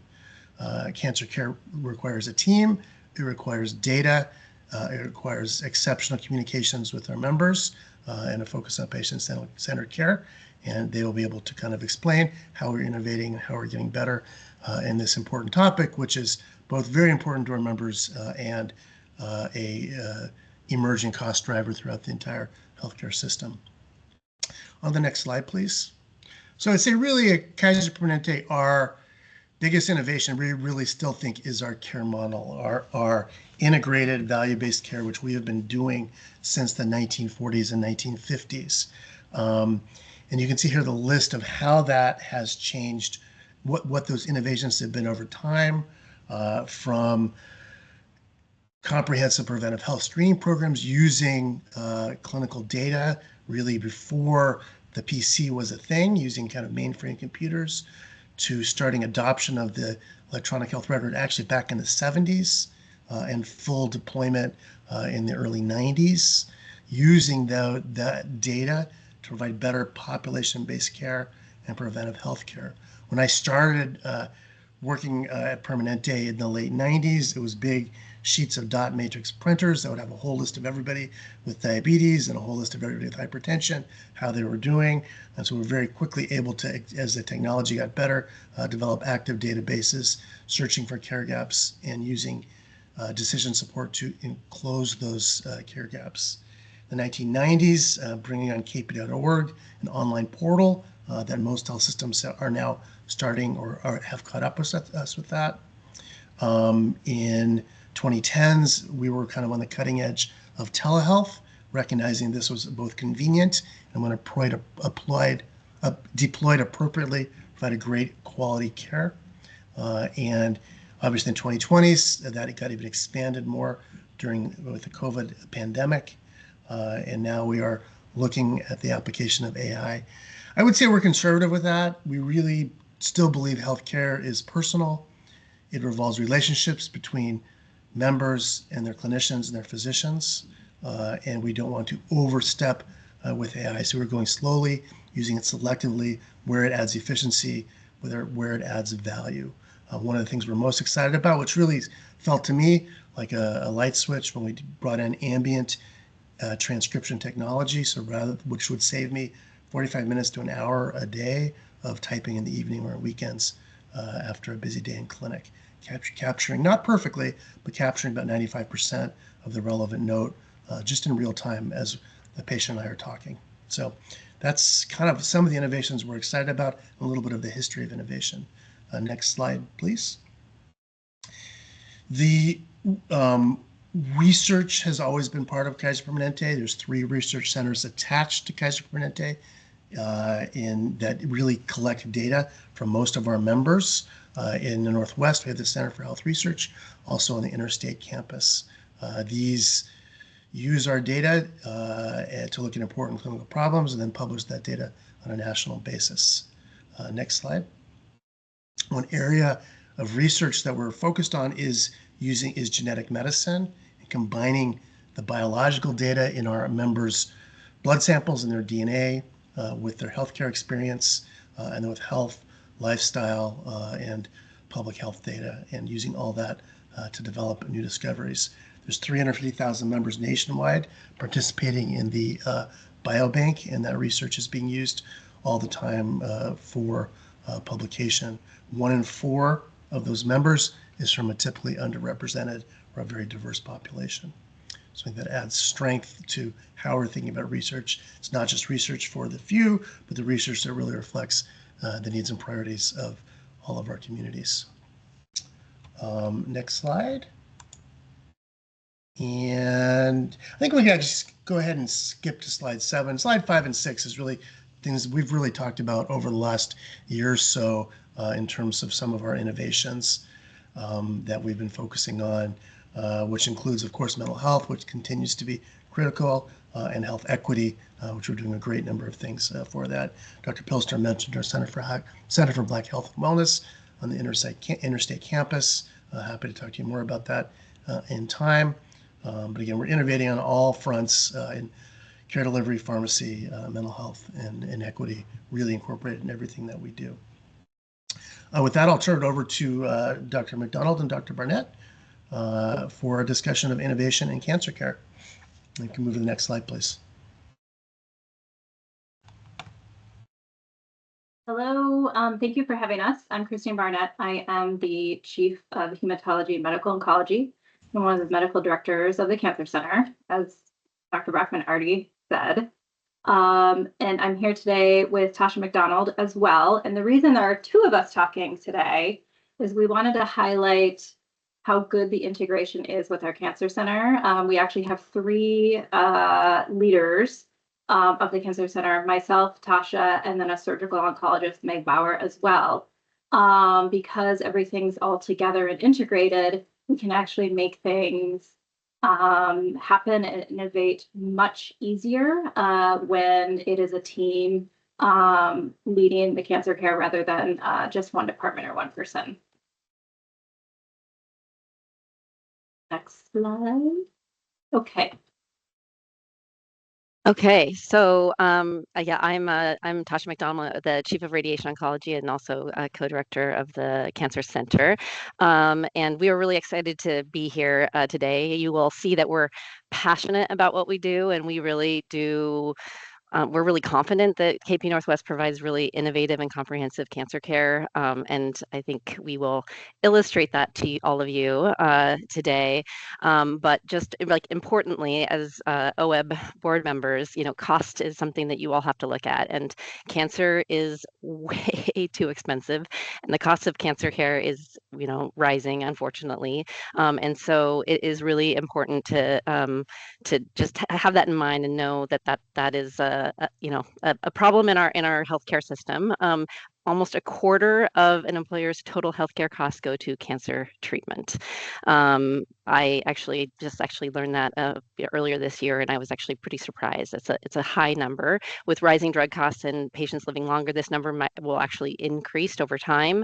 And so we are really dedicated within Kaiser to really provide like innovative, cost-conscious, and equitable care, and we can do that well in our in the way that we practice and the way that our model is set.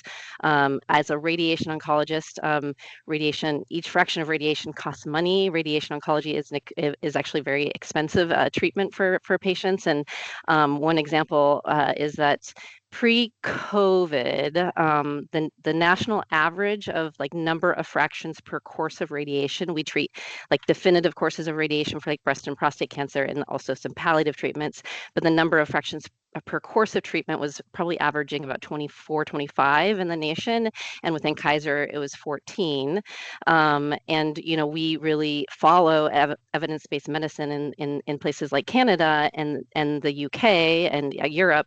They have access issues, and so they actually do like randomized, phase 3 trials looking at the best way to treat patients, and they've shown that we can give bigger doses per day, per fraction, and patients do well, sometimes even better, with less fractions. And so, once COVID hit the market, like the U.S. market kind of changed a little bit, and so now I think the latest one I saw is that the average is about like 16, 17 fractions per course, but in our last quarter 3 of 2024, we were at 11.7, and that makes a difference for your patients.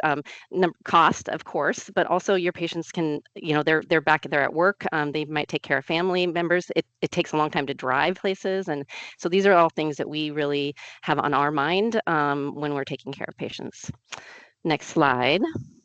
So we're gonna,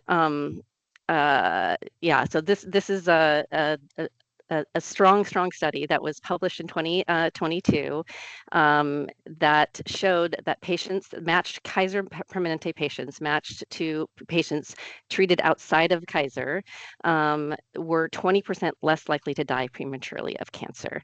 And specifically, there was a 14% lower cancer mortality rate for Black patients and 23% lower for Latino patients. And we believe that there's the way that we practice is the reason that this is the case. And so most of our slides that follow will kind of show you why we believe that our members have improved cancer survival. Next slide. So Dr. Bachman said like in the 1960s, we started a prevention program, and that continues. So Kaiser Permanente is known for prevention and screening. As a specialist, that's not something I do, but I am so happy to be in a multi-D specialty group with incredible primary care clinicians and our quality teams that really work on prevention and screening. We have outreach, and really the outreach model of Kaiser is unparalleled. All of our members have equitable access to healthy lifestyle resources. We have those automated alerts for patients, even when they're getting their eye appointments or their dental appointments. They are told, hey, you're due for your mammogram, and that works. And as you can see, that our patients have a higher screening rate for breast cancer, cervical, and colorectal cancer than the national average. And the next slide actually shows your members. We can go to that one. And so these are your members, and you can see that your screening rates are actually higher than our even average. In Q4 of 2023, for all these screenings, you guys were in the greater than 90th percentile for HEDIS, which is exceptional. And we can go to Christine. Can take out on the next slide. So another way we feel like we contribute to that 20% decrease in mortality is the cutting edge treatments that we give, and the fact that we give them without a delay. So one of the things that is very enticing for physicians, especially medical oncologists coming to our system, is that we don't have to deal with the dreaded prior auth. So basically what that means is if I, for instance, I'm a leukemia physician, I as a leukemia physician feel like there is a treatment that is right for you, I am able to get it, and I don't have to wait and go back and forth and have a phone call with another physician at the insurance company. So what we do is we actually have, and we can get in a little bit more in detail of this in the coming slides, but we have cancer-specific task forces that actually review all the data, make sure that we are up to date on all of the latest treatments, be it surgery, radiation, or chemotherapy for cancer. It's a large multidisciplinary team that meets separate from any patient care to make sure we're always innovating. So because of that, this is all physician-led. This is all clinician-led to decide what are the best treatments for patients. If something is FDA approved, we can get it. There isn't a delay here. And patients have quicker access, which we will show in other slides, to a lot of these medications, again, because of our physician-led, saying that it's needed for a patient, our system will believe us. Now, there are a lot of medications that a lot of people in the fee-for-service world try to give with minimal data. If we do have a patient who has gotten to a situation where there's not a lot of data left for a treatment that could be offered, we do have a physician review committee for those medications or chemotherapy plans that do not have a lot of data. And so there's 3 physicians in different kind of backgrounds of HEMOC who will review it with pharmacy to figure out if this makes sense for the patient, so that we're not just ordering things just to order them.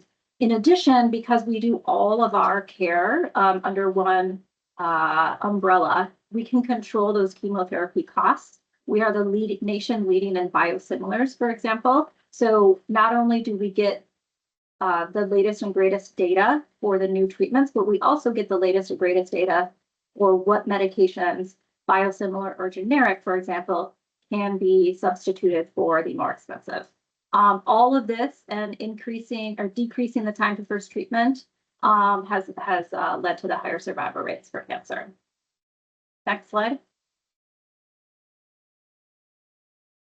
And this is really one of the main reasons we can innovate so well, which is what I talked about earlier. We are incredibly integrated here. So we've got task forces and case conferences. So we have a little bit more review of case conferences later, but what happens is we've been able to carve out time for almost every cancer where we have a case conference where we will review every single patient who has been diagnosed with that cancer that week. So everybody gets a multidisciplinary review. All of these, almost all of these case conferences also have these task forces I talked about, and these task forces include all those people in that wheel. And so what they do is they meet every other month or quarterly and say, okay, well, what's the new data out in breast cancer? What do we need to do? Oh, our screening has slipped in this cancer. How do we fix that? What innovations do we need to do? And they work on projects in real time. And because they're all in the same room and they all take care of cancer, we can really move projects forward much quicker. Next slide. Asha. Okay, so yeah, so our navigation. So Dr. Barnett knows that I love navigation, so she let me have this slide. Our oncology nurse navigation team is really exceptional and actually recognized nationally. They actually give talks on how to build oncology nurse navigation. We have nurses obviously in every department. So we have radiation oncology nurses and case managers and medical oncology and nurses within surgery, but these nurse navigators actually span everything. So they really act as that kind of single point of contact for patients and families as patients are diagnosed. They are really mostly, not always, but some of the first people to actually reach out to a patient, and we have some data on that we'll share with you, so that patients really have less of those sleepless nights and they know what is what is happening and what the next steps are for them. They will talk to them really from the moment we have that cancer biopsy diagnosis, or even sometimes when we just have a suspicion on imaging, they even sometimes get involved with that. They're the glue. Before a patient meets their first physician or clinician, they work off of protocols so that everything is done, or almost everything is done as we need to, so that we have very our appointments, we can say, okay, these are your next steps. So if they need an MRI, if they need a PET scan, they make sure that those are ordered and signed by us and done most of the time before we even see the patients. And that's pretty unique, and really does is that timeliness of care. It really our patients are treated very quickly within Kaiser Permanente. We love our nurse navigators. One important thing to talk about is this is kind of a newer thing, and our breast cancer nurse navigators actually do upfront germline testing. So when they call the patient, when they get a note from pathology from the first biopsy that the patient has a diagnosis of breast cancer, they will reach out to that patient. They will find out if their age or their family history will qualifies them for getting germline genetic testing, and that is ordered before they even see a physician, which that germline testing takes a long time, and it does actually change what people will do for treatment. And we're incorporating this in a lot of our other sites of disease as well. It's also an equitable way for patients to get germline testing. Christine, I think you're up next. Next slide. Yeah, I would want to say that germline testing up front, the genetic testing up front is incredibly innovative even in the KP world. So everybody's very jealous that we have this and we're able to move the appropriate care forward so quickly for patients. So I want to review these case conferences a little bit more because these are incredibly innovative. Actually, we have been thinking about doing these for a long time. But the pandemic actually spurred the desperate need for these because we needed to review all of these cases because we couldn't get them in for surgery. But we've kept them. So what is the difference between this and a tumor board? So tumor board is traditionally what you hear about other systems doing. And a tumor board is really where you discuss the difficult cases, the cases where they just don't quite meet parameters or meet protocols. We still have that, but this is different where we actually capture early diagnoses and we bring them in quickly for review. So let me give you an example of how we do this. So breast cancer. So we have a patient they get their mammogram. Oh, it's got an abnormality. They get set up for a biopsy right away by radiology. The radiologist biopsies the breast lesion and they actually get the path back as breast cancer. They send that directly to our nurse navigator. The nurse navigator then reaches out to the patient right away, says, here's the diagnosis. This is what we need to do based on the protocols. And then they submit this patient for case conference presentation. So every new breast cancer will be reviewed. One of the reasons we did this is it helps get patients to where they need to go quicker. So for example, before this, I might see a patient and I say, oh, actually, you should have seen surgery first. Like you'll need chemo, but not for months and months, right? That just delays their care. In addition, it's a significant equity piece because what was happening is in a place where you have a multidisciplinary clinic, it has to be people that can come and spend a whole day in a clinic. And really only a few people were able to do that. And so this way we can say, listen, everybody You get a multidisciplinary review of their case, no matter if you have childcare to be able to come for a full day appointment, for example. So in addition, if it is reviewed in the case conference that a patient actually needs a PET scan when we didn't think they needed one, that can still be ordered by the nurse navigators before we see them. So that when we sit down with you to have a consult, we don't say, well, we might do this if the PET shows this, or we might do this if it shows this. We can sit down and we can ease your mind and we can say, this is the plan. This is what we're going to do. We've reviewed it with the surgeon. We've reviewed it with the radiation oncologist, and we're all in agreement that this is the plan. And then because we've got them on these case conference, we know there is a clear follow-up, so it's much less likely for a patient to fall through the cracks. Next slide. Okay, I know we have not a lot of time left, so I gotta go through this quickly. So what does this do? This makes it so much better for your members in the sleepless nights. So this is the amount of time from your biopsy coming back to where you're getting an outreach from somebody in the cancer center. This isn't just somebody telling you you have a biopsy that was positive and saying, I don't know, we'll talk to you in a couple of weeks when you get an appointment. This is somebody reaching out an average of 4 days to say, you have this diagnosis and this is the plan. So they know exactly what is happening. And usually based on when the biopsy happens, we're discussing them in case conference just a little over a week after that. So everything's moving very, very quickly and patients don't really have a lot of time in the dark. Next slide. This is something that I wanted to highlight as an innovation that we've been able to do. This is something huge for our patients. So we have set up electronic self-symptom management. It's an e-visit, but it's not a physician-run e-visit. It's a self-management e-visit. So you get chemotherapy, and we tell you a million things when you get chemo. And you're like, what did they say about diarrhea? Oh no, I'm having diarrhea. What do I do? And it's 3 a.m. You go on this e-visit and it'll tell you, do you have this? Do you have this? Do you have this? And it'll tell you, okay, actually, this is a little bit worrisome. You should go in. Or it'll say, actually, why don't you try these home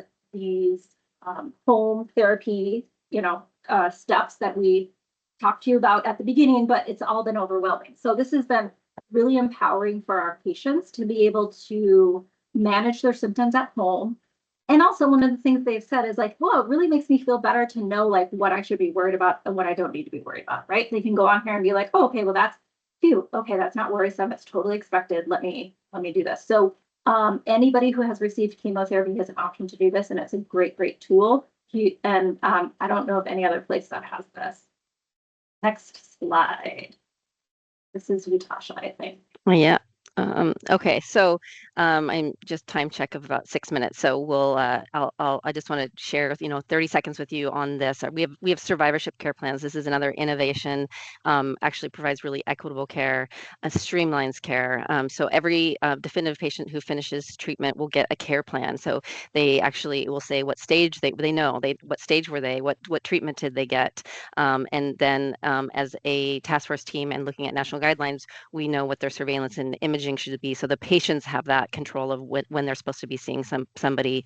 And we are unlike, again, because we're multi-D, unlike other places when you're outside, you might see the radiation oncologist again every 2 months, or the medical oncologist or the surgeon. We actually streamline it so that the patient has that one appointment with whoever they should have that appointment with, instead of 3 doing the same thing.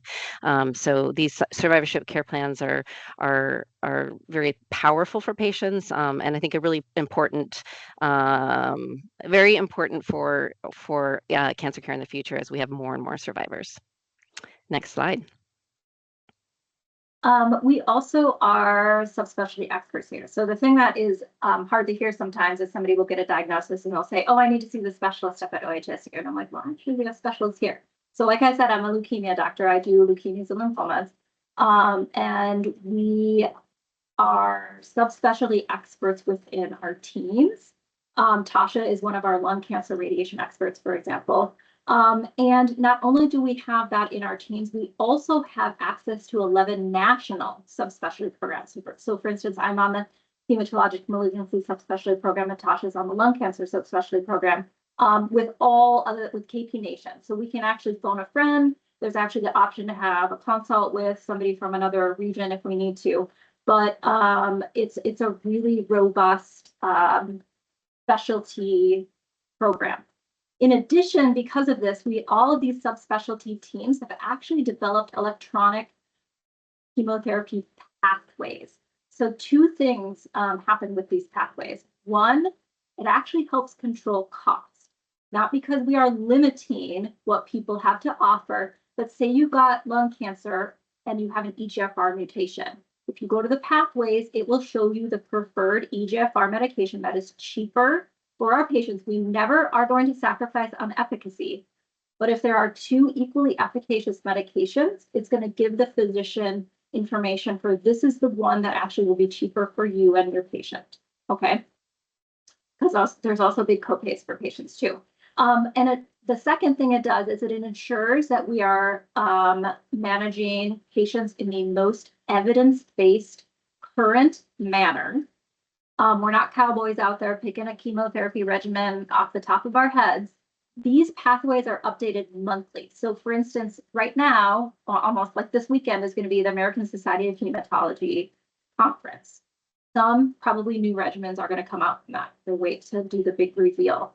The pathways will be updated right after that. So this is cutting edge, everything that is the latest and the greatest, but again, in a way that makes sense because we are managing the costs to say, actually, this regimen is equivalent to this regimen, so this makes more sense for the patients in this situation. Next slide.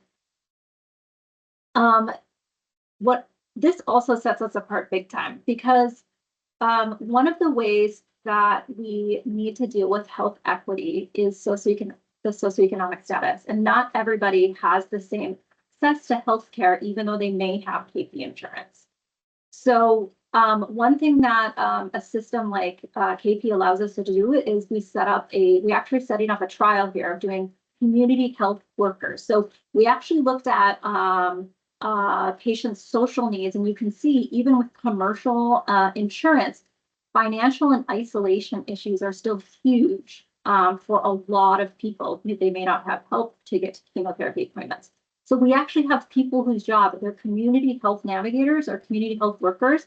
They are able to tap into all of the resources that patients have. So a good example is we had a patient who was just diagnosed with breast cancer, and she just had a baby, and she was behind on her bills, and she needed chemotherapy and radiation. Like, that's a lot. She can't take off from work. So they helped her. She was about to get her electricity turned off. So they helped her work with a power company. They got her electricity on for medical need. They got some childcare resources for her kid. They got diapers for her baby even. They were able to tap into all these resources that as a physician, I know they need, but I don't know how to access that stuff. So it's a huge, huge benefit to our patients. Next slide, Sasha, I think. Mm-hmm. So in addition to the social, we're almost done. So our social healthcare workers are great, but we also have, we care about the whole person, and that's again another reason I love working here. We do have a mental health and coping support. We have cancer counselors. We have our, obviously our nurse navigators. We have nutrition and nutrition classes, and we work closely with American Cancer Society. We have a wig closet and they actually, I think we have the most active one in the city, and so we really provide so many options that I think it is about the care. It is about like the actual treatment that they get for radiation surgery and chemotherapy. Like that's not all of it, because they really have to be cared for completely, and we do that well. Next slide. So Keith already talked a bit about this, but we're a huge research center. So we the physicians partner with our Center for Health Research. We've also been named as a leader in the NCI Community Oncology Research Program. We've also, our site's been given certificates of excellence, and we've actually had two of our two of our investigators get some awards for enrolling people on clinical trials. So we have one of the highest enrollments on the NCORP clinical trials. In addition, we are Commission on Cancer accredited. So this is actually a difficult accreditation to get. You have to be a fully integrated and multidisciplinary cancer center to be able to get the Commission on Cancer accreditation. I believe we're actually up in 2025 to do another accreditation. It's every 3 years, but we've been accredited for quite some time. Next slide. And this is, yeah, I think this is our final slide. So we're just ending on cancer center patient experience. So we do send out surveys to all of our patients that are finishing treatment because we want to know how we are doing and how we can improve. So, you know, we know that we provide exceptional prevention and screening and innovative and equitable care, but really the patient's experience in the journey matters to us. And so you can see what our patients say, that they feel cared for, they know what the plan is, they feel involved in their care, and this is incredibly important to us. So we took more of your time than we needed, but only 2 more minutes. Yeah. So there are there's some videos and some attached stories that you guys can go through if you want to, but we didn't leave much time for questions, but we are here happy to answer any questions that you may have. I think I'll have to move us along. Well, all right, let me ask you just one quick question, if you don't mind. Do you have a connection, collaboration, or anything to move people into hospice? Oh, definitely. So we are great on that. So one of the things we track on our, we have a dashboard that we track. One of the things we track is the percentage of people with stage 4 cancer that are referred to palliative care. And so our philosophy is to refer everybody with stage 4 cancer early so that they can transition easily into hospice. Because KP is an integrated model, we actually have home-based palliative care that can start before a patient actually stops treatment. So they can start home-based palliative care even if the patient is still getting, for instance, like an oral chemotherapy and is having, you know, as a kind of start to transition, and then that same team will transition them into hospice. So we track that and we make sure that we have palliative care involved early on all of the patients who should be getting that. Okay, thanks. Yeah, Bill, it's still a proactive approach to end of life or advanced care planning, something that's happening at all elements in our system. We haven't really talked about it much for OEB and PAB because it tends to be more a Medicare thing, but it certainly does affect plenty of commercial members, including OEB members. So we're happy to expand on that at future sessions if there's interest in that topic. Yes, we'll talk about it. All right, sorry, everybody. I need to move us into Willamette Dental Care for 15 minutes. And let's see, Tiffany, are you there? Hi, good afternoon. Yes, I'm here. Okay, sorry to rush, but we need to roll along here. No worries. We'll try to condense as much as we can and still make this meaningful for you guys. So thanks so much for having us. My name is Tiffany Nicholson, Manager of Client Services. With me today, I have Dr. Mark Chambers, our Director of Clinical Operations. If we could just get the next slide, I'm going to kick us off with innovation. This is our agenda. So we'll go over kind of Willamette's approach to innovation, a few of our current initiatives that we are working at Willamette Dental, and then if there's time for questions, or we can always circle back to with additional conversation if needed. So next slide, please. So one of Willamette Dental's core values is innovation. So it's central to our decisions, our strategy, culture, and also our daily operations as an organization. So we embrace change and we encourage invention amongst our teams. So committed to remaining at the forefront of advances in oral health for the good of our patients, our colleagues, and our company.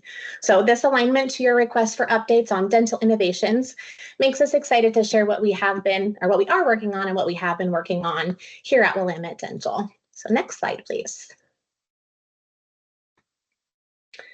So exploring teledentistry.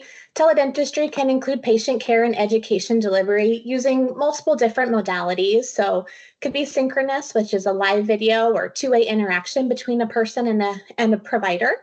could be asynchronous, so transmission of recorded health information like radiographs or photographs, digital impressions, things that are sent electronically to a provider that then uses that information to evaluate a patient's condition. And then remote patient modeling, so personal health and medical data that's going to be collected in one location via electronic communication and then transmitted to a provider, maybe via a data processing service. Also mobile health, so healthcare and public health practice and education supported by mobile communication, such as cell phones, tablets, computers, and things like that. So technology advances have expanded options for dentists to communicate with patients. And there is a benefit that could increase access to care and expanded delivery of necessary dental care as well. Next slide. So kind of teledentistry at Willamette. So at the start of the pandemic, we did utilize teledentistry in different forms. It's pivoted over the years into different ways to kind of utilize the service, but ultimately, teledentistry appointments hasn't really proven to be a notable success or benefit to replace the quality care that's available in the dental office. So despite this, has been a continued ask for teledentistry. So we are committed to exploring dental telehealth further in 2025 to find a good platform and services that can be effective and consistently delivered with the same quality as how they would be in person. So per the American Dental Association, services that are delivered remotely still must be consistent with how they would be delivered in person based on the same level of information that would be available in an in-person environment. So we are open to exploring what that would look like for Willamette Dental. We do have phone triage that is currently available 24 hours, 7 days a week for all of our members. This would be in addition and trying to expand on that. Then I'm going to hand it over to Dr. Chambers to kind of talk about the remaining innovations. Fabulous. So on the next slide, I'll be touching on several things that we're doing as an organization that are heavily preventative focused and making sure we're delivering appropriate care to your employees, to the patients that work with you. And in our company mission statement, it talks about a collaborative effort between the patient and the provider, in this case, the dentist or the hygienist, and essentially fixing the disease repair cycle. So when a patient comes in, they have a cavity. Research is going to show us that once that tooth has a cavity, the average white filling is going to last about 7 years, which means that they're probably going to be back in around 7 years to have that tooth filled on average. And then 7 years after that, it'll be filled again. And there becomes this process where this cycle of disease and then repair, and then disease and repair. And what we want to do is we want to stop that cycle, right? If we can stop the disease process and keep the patients healthy, that's our goal. And on a patient that has a tooth filled, if we don't stop that disease repair cycle, on average, the cost that patient will incur, or the insurance, the OEB would incur on that tooth over the life of that patient is about $6,000.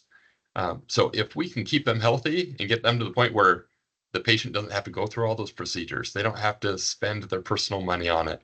The benefit the OEB is providing, the OEB doesn't have to provide that money to keep that tooth over the lifespan. Then that money can be used towards other preventative services, orthodontics, implants, other things that are, more elective and have better benefits with that. One thing I'll talk about on sealants is that sealants are a great preventative measure. When we look at a tooth, when it has a sealant that's been done well, we see that within 2 years, 80% of those are cavity free. At 5 years, 61% of them are cavity free. And we do see that the rate of decay goes up with time because those sealants sometimes chip out, sticky foods will pull them out, they need to be repaired. With the Willamette Dental Insurance, for OEB employees, all of those preventative sealants are covered regardless of the patient's age, which is unique to many dental insurances. And not only that, but also if a tooth needs to be resealed, that is also covered at 100%. And sealants do need to be repaired and resealed periodically. On the next slide, one thing that we had happen this last year is many of the providers were involved in a publication in the Journal of American Dental Association, which is the premier dental publication. And we are involved with how a clinical decision support system built into our electronic dental record can help improve preventative services to patients, in this case, predominantly sealants. And it looked at 59,000 exams over a 4-year period, and the percentage increased from 27% sealant rate on patients up to 60% by the time this document was published. And I checked the number this morning, and now it's up to 74%, which is pretty phenomenal. That when a patient walks out the door, we can tell you if they had a tooth that needed to be sealed, 74% of the time it was done. Now, sometimes a patient, the reason it's not 100% is sometimes the patient will say no, they don't have time for it, or they refuse sealants, or they say they'll come back another day, and that. Just for comparison, 74%. What the national average is, the national average for sealable teeth is 41.7% in the United States. So we're proud of that. We continue to make that a focus going forward. On the next slide, I want to touch on our radiographs real quick.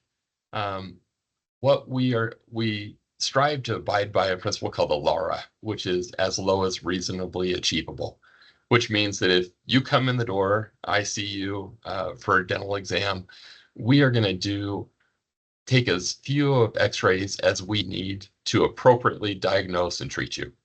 As an example, I have a brother-in-law. He's a dentist, and he will take a full mouth pano, one of those x-rays that kind of rotate around your head. Maybe you've had one of those at your dental office. And he takes one on every patient every 3 years, regardless of whether they need it. And he does that because insurance will pay for it. And unfortunately, you see that a lot in dentistry, that it's not driven always by what's needed, but what insurance will pay for and reimbursement for docs. The nice thing about Willamette is the docs are not paid on production. So whether they take too many x-rays or they take too few x-rays, they're going to get paid the same. So you see, we train our docs to make sure that we're being careful with the x-rays we're taking to protect our patients. Another thing that is great, if we go on to the next slide, is at Willamette Dental Group, not only do we use digital x-rays, which just about most dentists have converted digital x-rays, right? But if you look at analog x-rays, which what I started my career with 20 years ago, versus digital films now, you see about an 80 to 90% reduction in x-ray radiation. But at Willamette Dental Group, we also use something called a rectangular collimator. And this localizes down the radiation dose, prevents scatter radiation, and decreases radiation exposure to the patient by an additional 70%, beyond the 80 to 90% radiation reduction we got from going to digital films. In dentistry, only 20% of dentists are currently using rectangular collimation. It's a great tool. It is a little more technique sensitive, and takes a little more training of staff, but we work with our staff members a lot. The other thing we work with our teams on is on retakes. Every x-ray that is taken is tied to a provider. We're able to see if one provider is taking too many retakes, then we can train and focus attention on those providers to make sure they're taking appropriate, good quality x-rays. Giving you the 4-minute warning here. You bet. Thank you. And then we also follow the ADA and FDA guidelines on x-rays.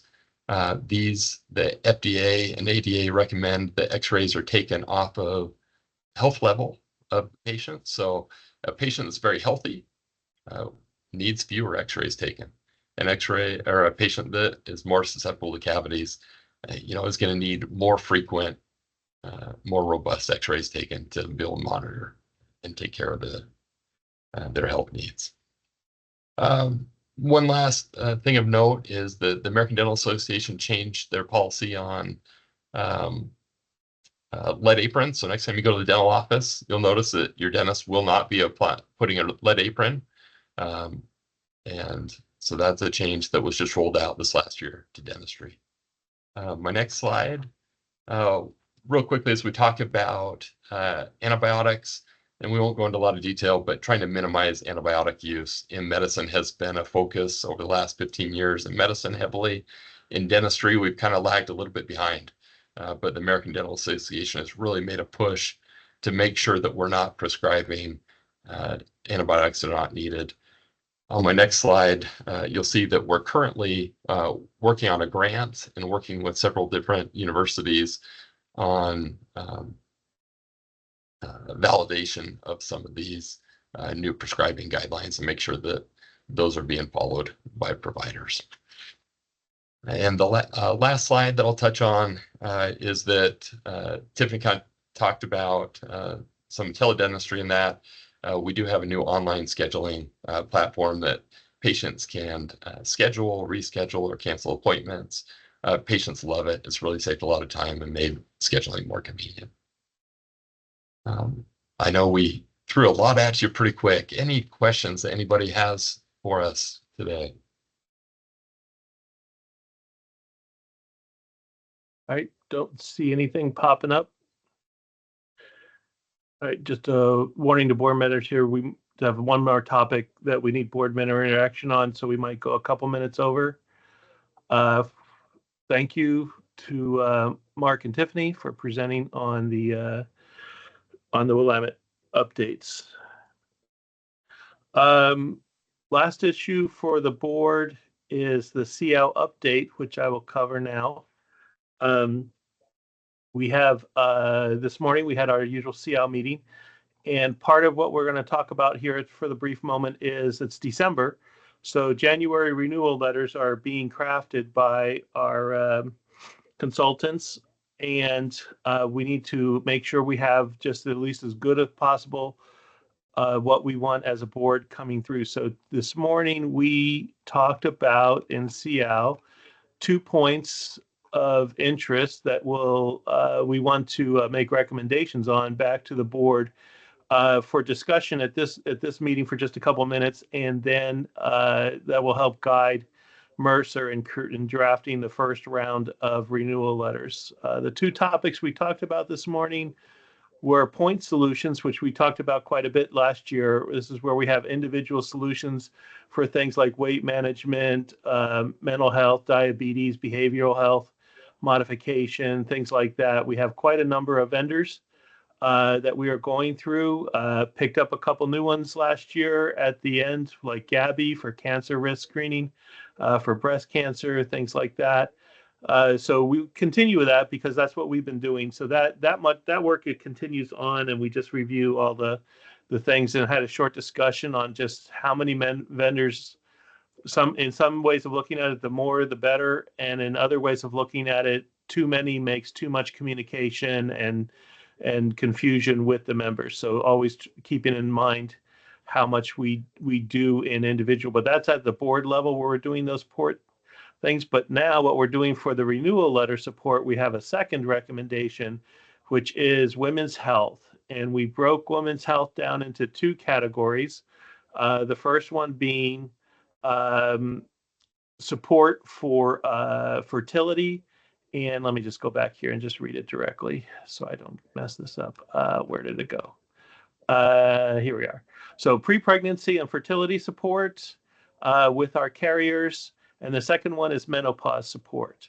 So in those 2 areas, we have discussions where we took at in the pre-fertility, we're looking at the kind of things that are being discussed, and there was some good data being shown on our population metrics, demographics, especially by age for birthing parents. But what we're talking about with pre-pregnancy support is first to identify and address any health issues such as diabetes, obesity, age, high blood pressure, things like that, in discussing with the birthing parent on just what's going on. The second phase would be identify steps and interventions to improve health and social supports, such as increased use of meds like folic acid, things like that, updates on your vaccines and understanding that, healthy diets and lifestyles.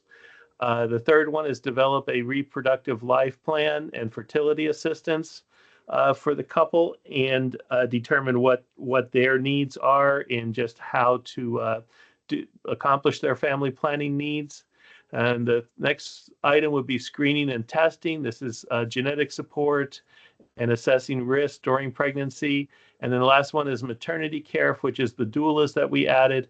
And so we just want to make sure we increase our carriers' input and work with pre-pregnancy support. And then the second thing is menopause support. And here we also had some interesting data on the things, but some things about impacts of menopause in the studies of, muscle wasting, bone loss, osteoporosis, increased risk of depression, anxiety, changes in body composition, and cardiovascular risk, and some of the things. But looking at how to increase the knowledge of our doctors and medical staff that support women during this phase of life, and how to improve our overall coverage for that. So we would like the board to have just a quick discussion and then a nod of consensus that these two items for women's health be added to our first round of renewals to our carriers. So let me open the floor for questions or people who want to support that. CIO, by the way, CIO is recommending that the board support this in our first round of renewals. Yeah, Bill, I don't really have a question, just that I feel that these are wise investments. And at our retreat, we had really great conversations surrounding it. So I'm excited that we're moving this direction. Glenn, I see your hand is up. Yeah, I mean, I would just agree, and then just to, as you've pointed out, Bill, but just to kind of echo for the board that this is just to give permission to really address these programs into as part of the renewals, and it'll come back to CIO, and then recommendations will come back to the board, during the renewal process for final decision making, so that this is not the last time the board would see it, so to speak. This is just putting it in the letter, and then we'll see what the costs are, and we'll go through our usual costing methodology during the renewal process. But just to get it into the whole flow of the negotiation with the carriers for the upcoming year. Cheryl. Thank you. I definitely would support that we get this into our letters as well. I'm grateful to see that we're working toward this.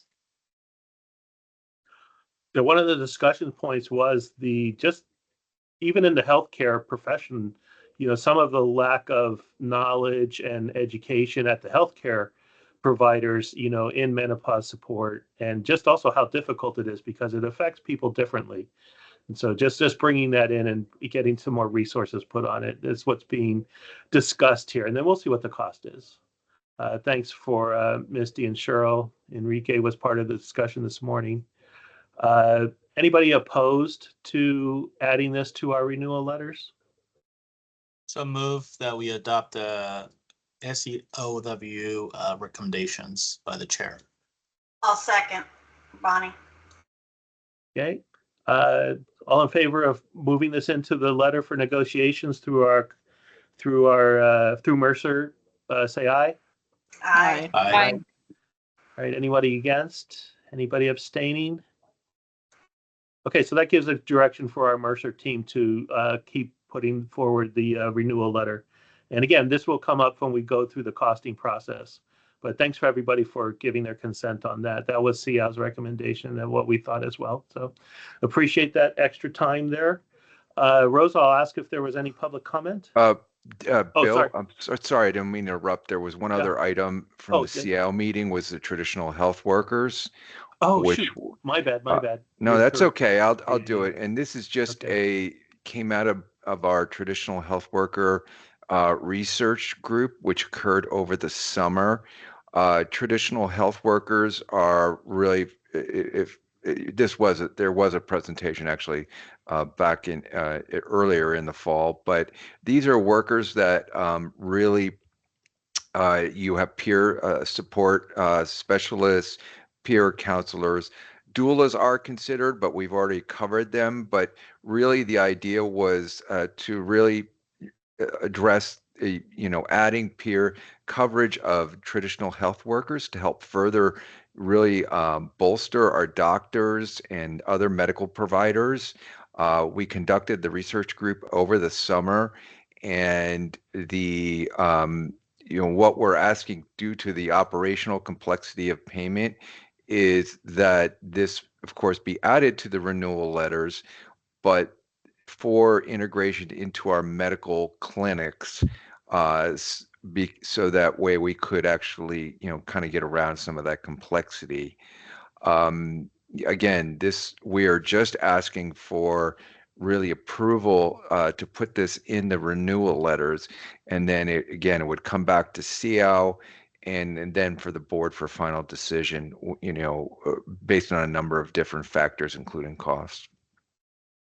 And I want to add on to that as well. The concept of how this works is, when you're dealing with a clinic and your primary care physician in a clinic, the traditional health worker is being presented as just another person on the team that's treating you, just like a nurse is helping the doctor.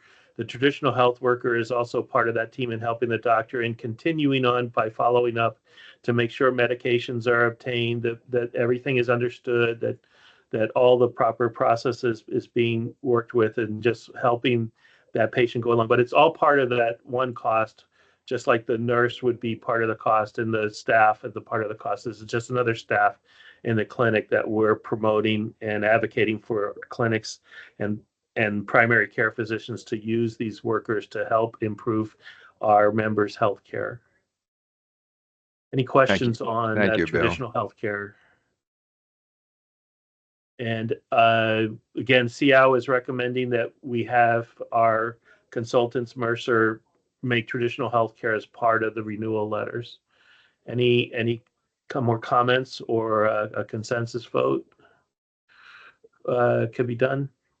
So move to adopt the recommendations of the healthcare workers. Traditional health worker. Traditional health workers. Yeah. This is Cheryl. I would second that.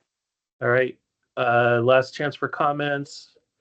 If not, if anybody in favor of this Mercer direction to put this in the renewal letters, please say aye. Aye. Aye. Anybody against?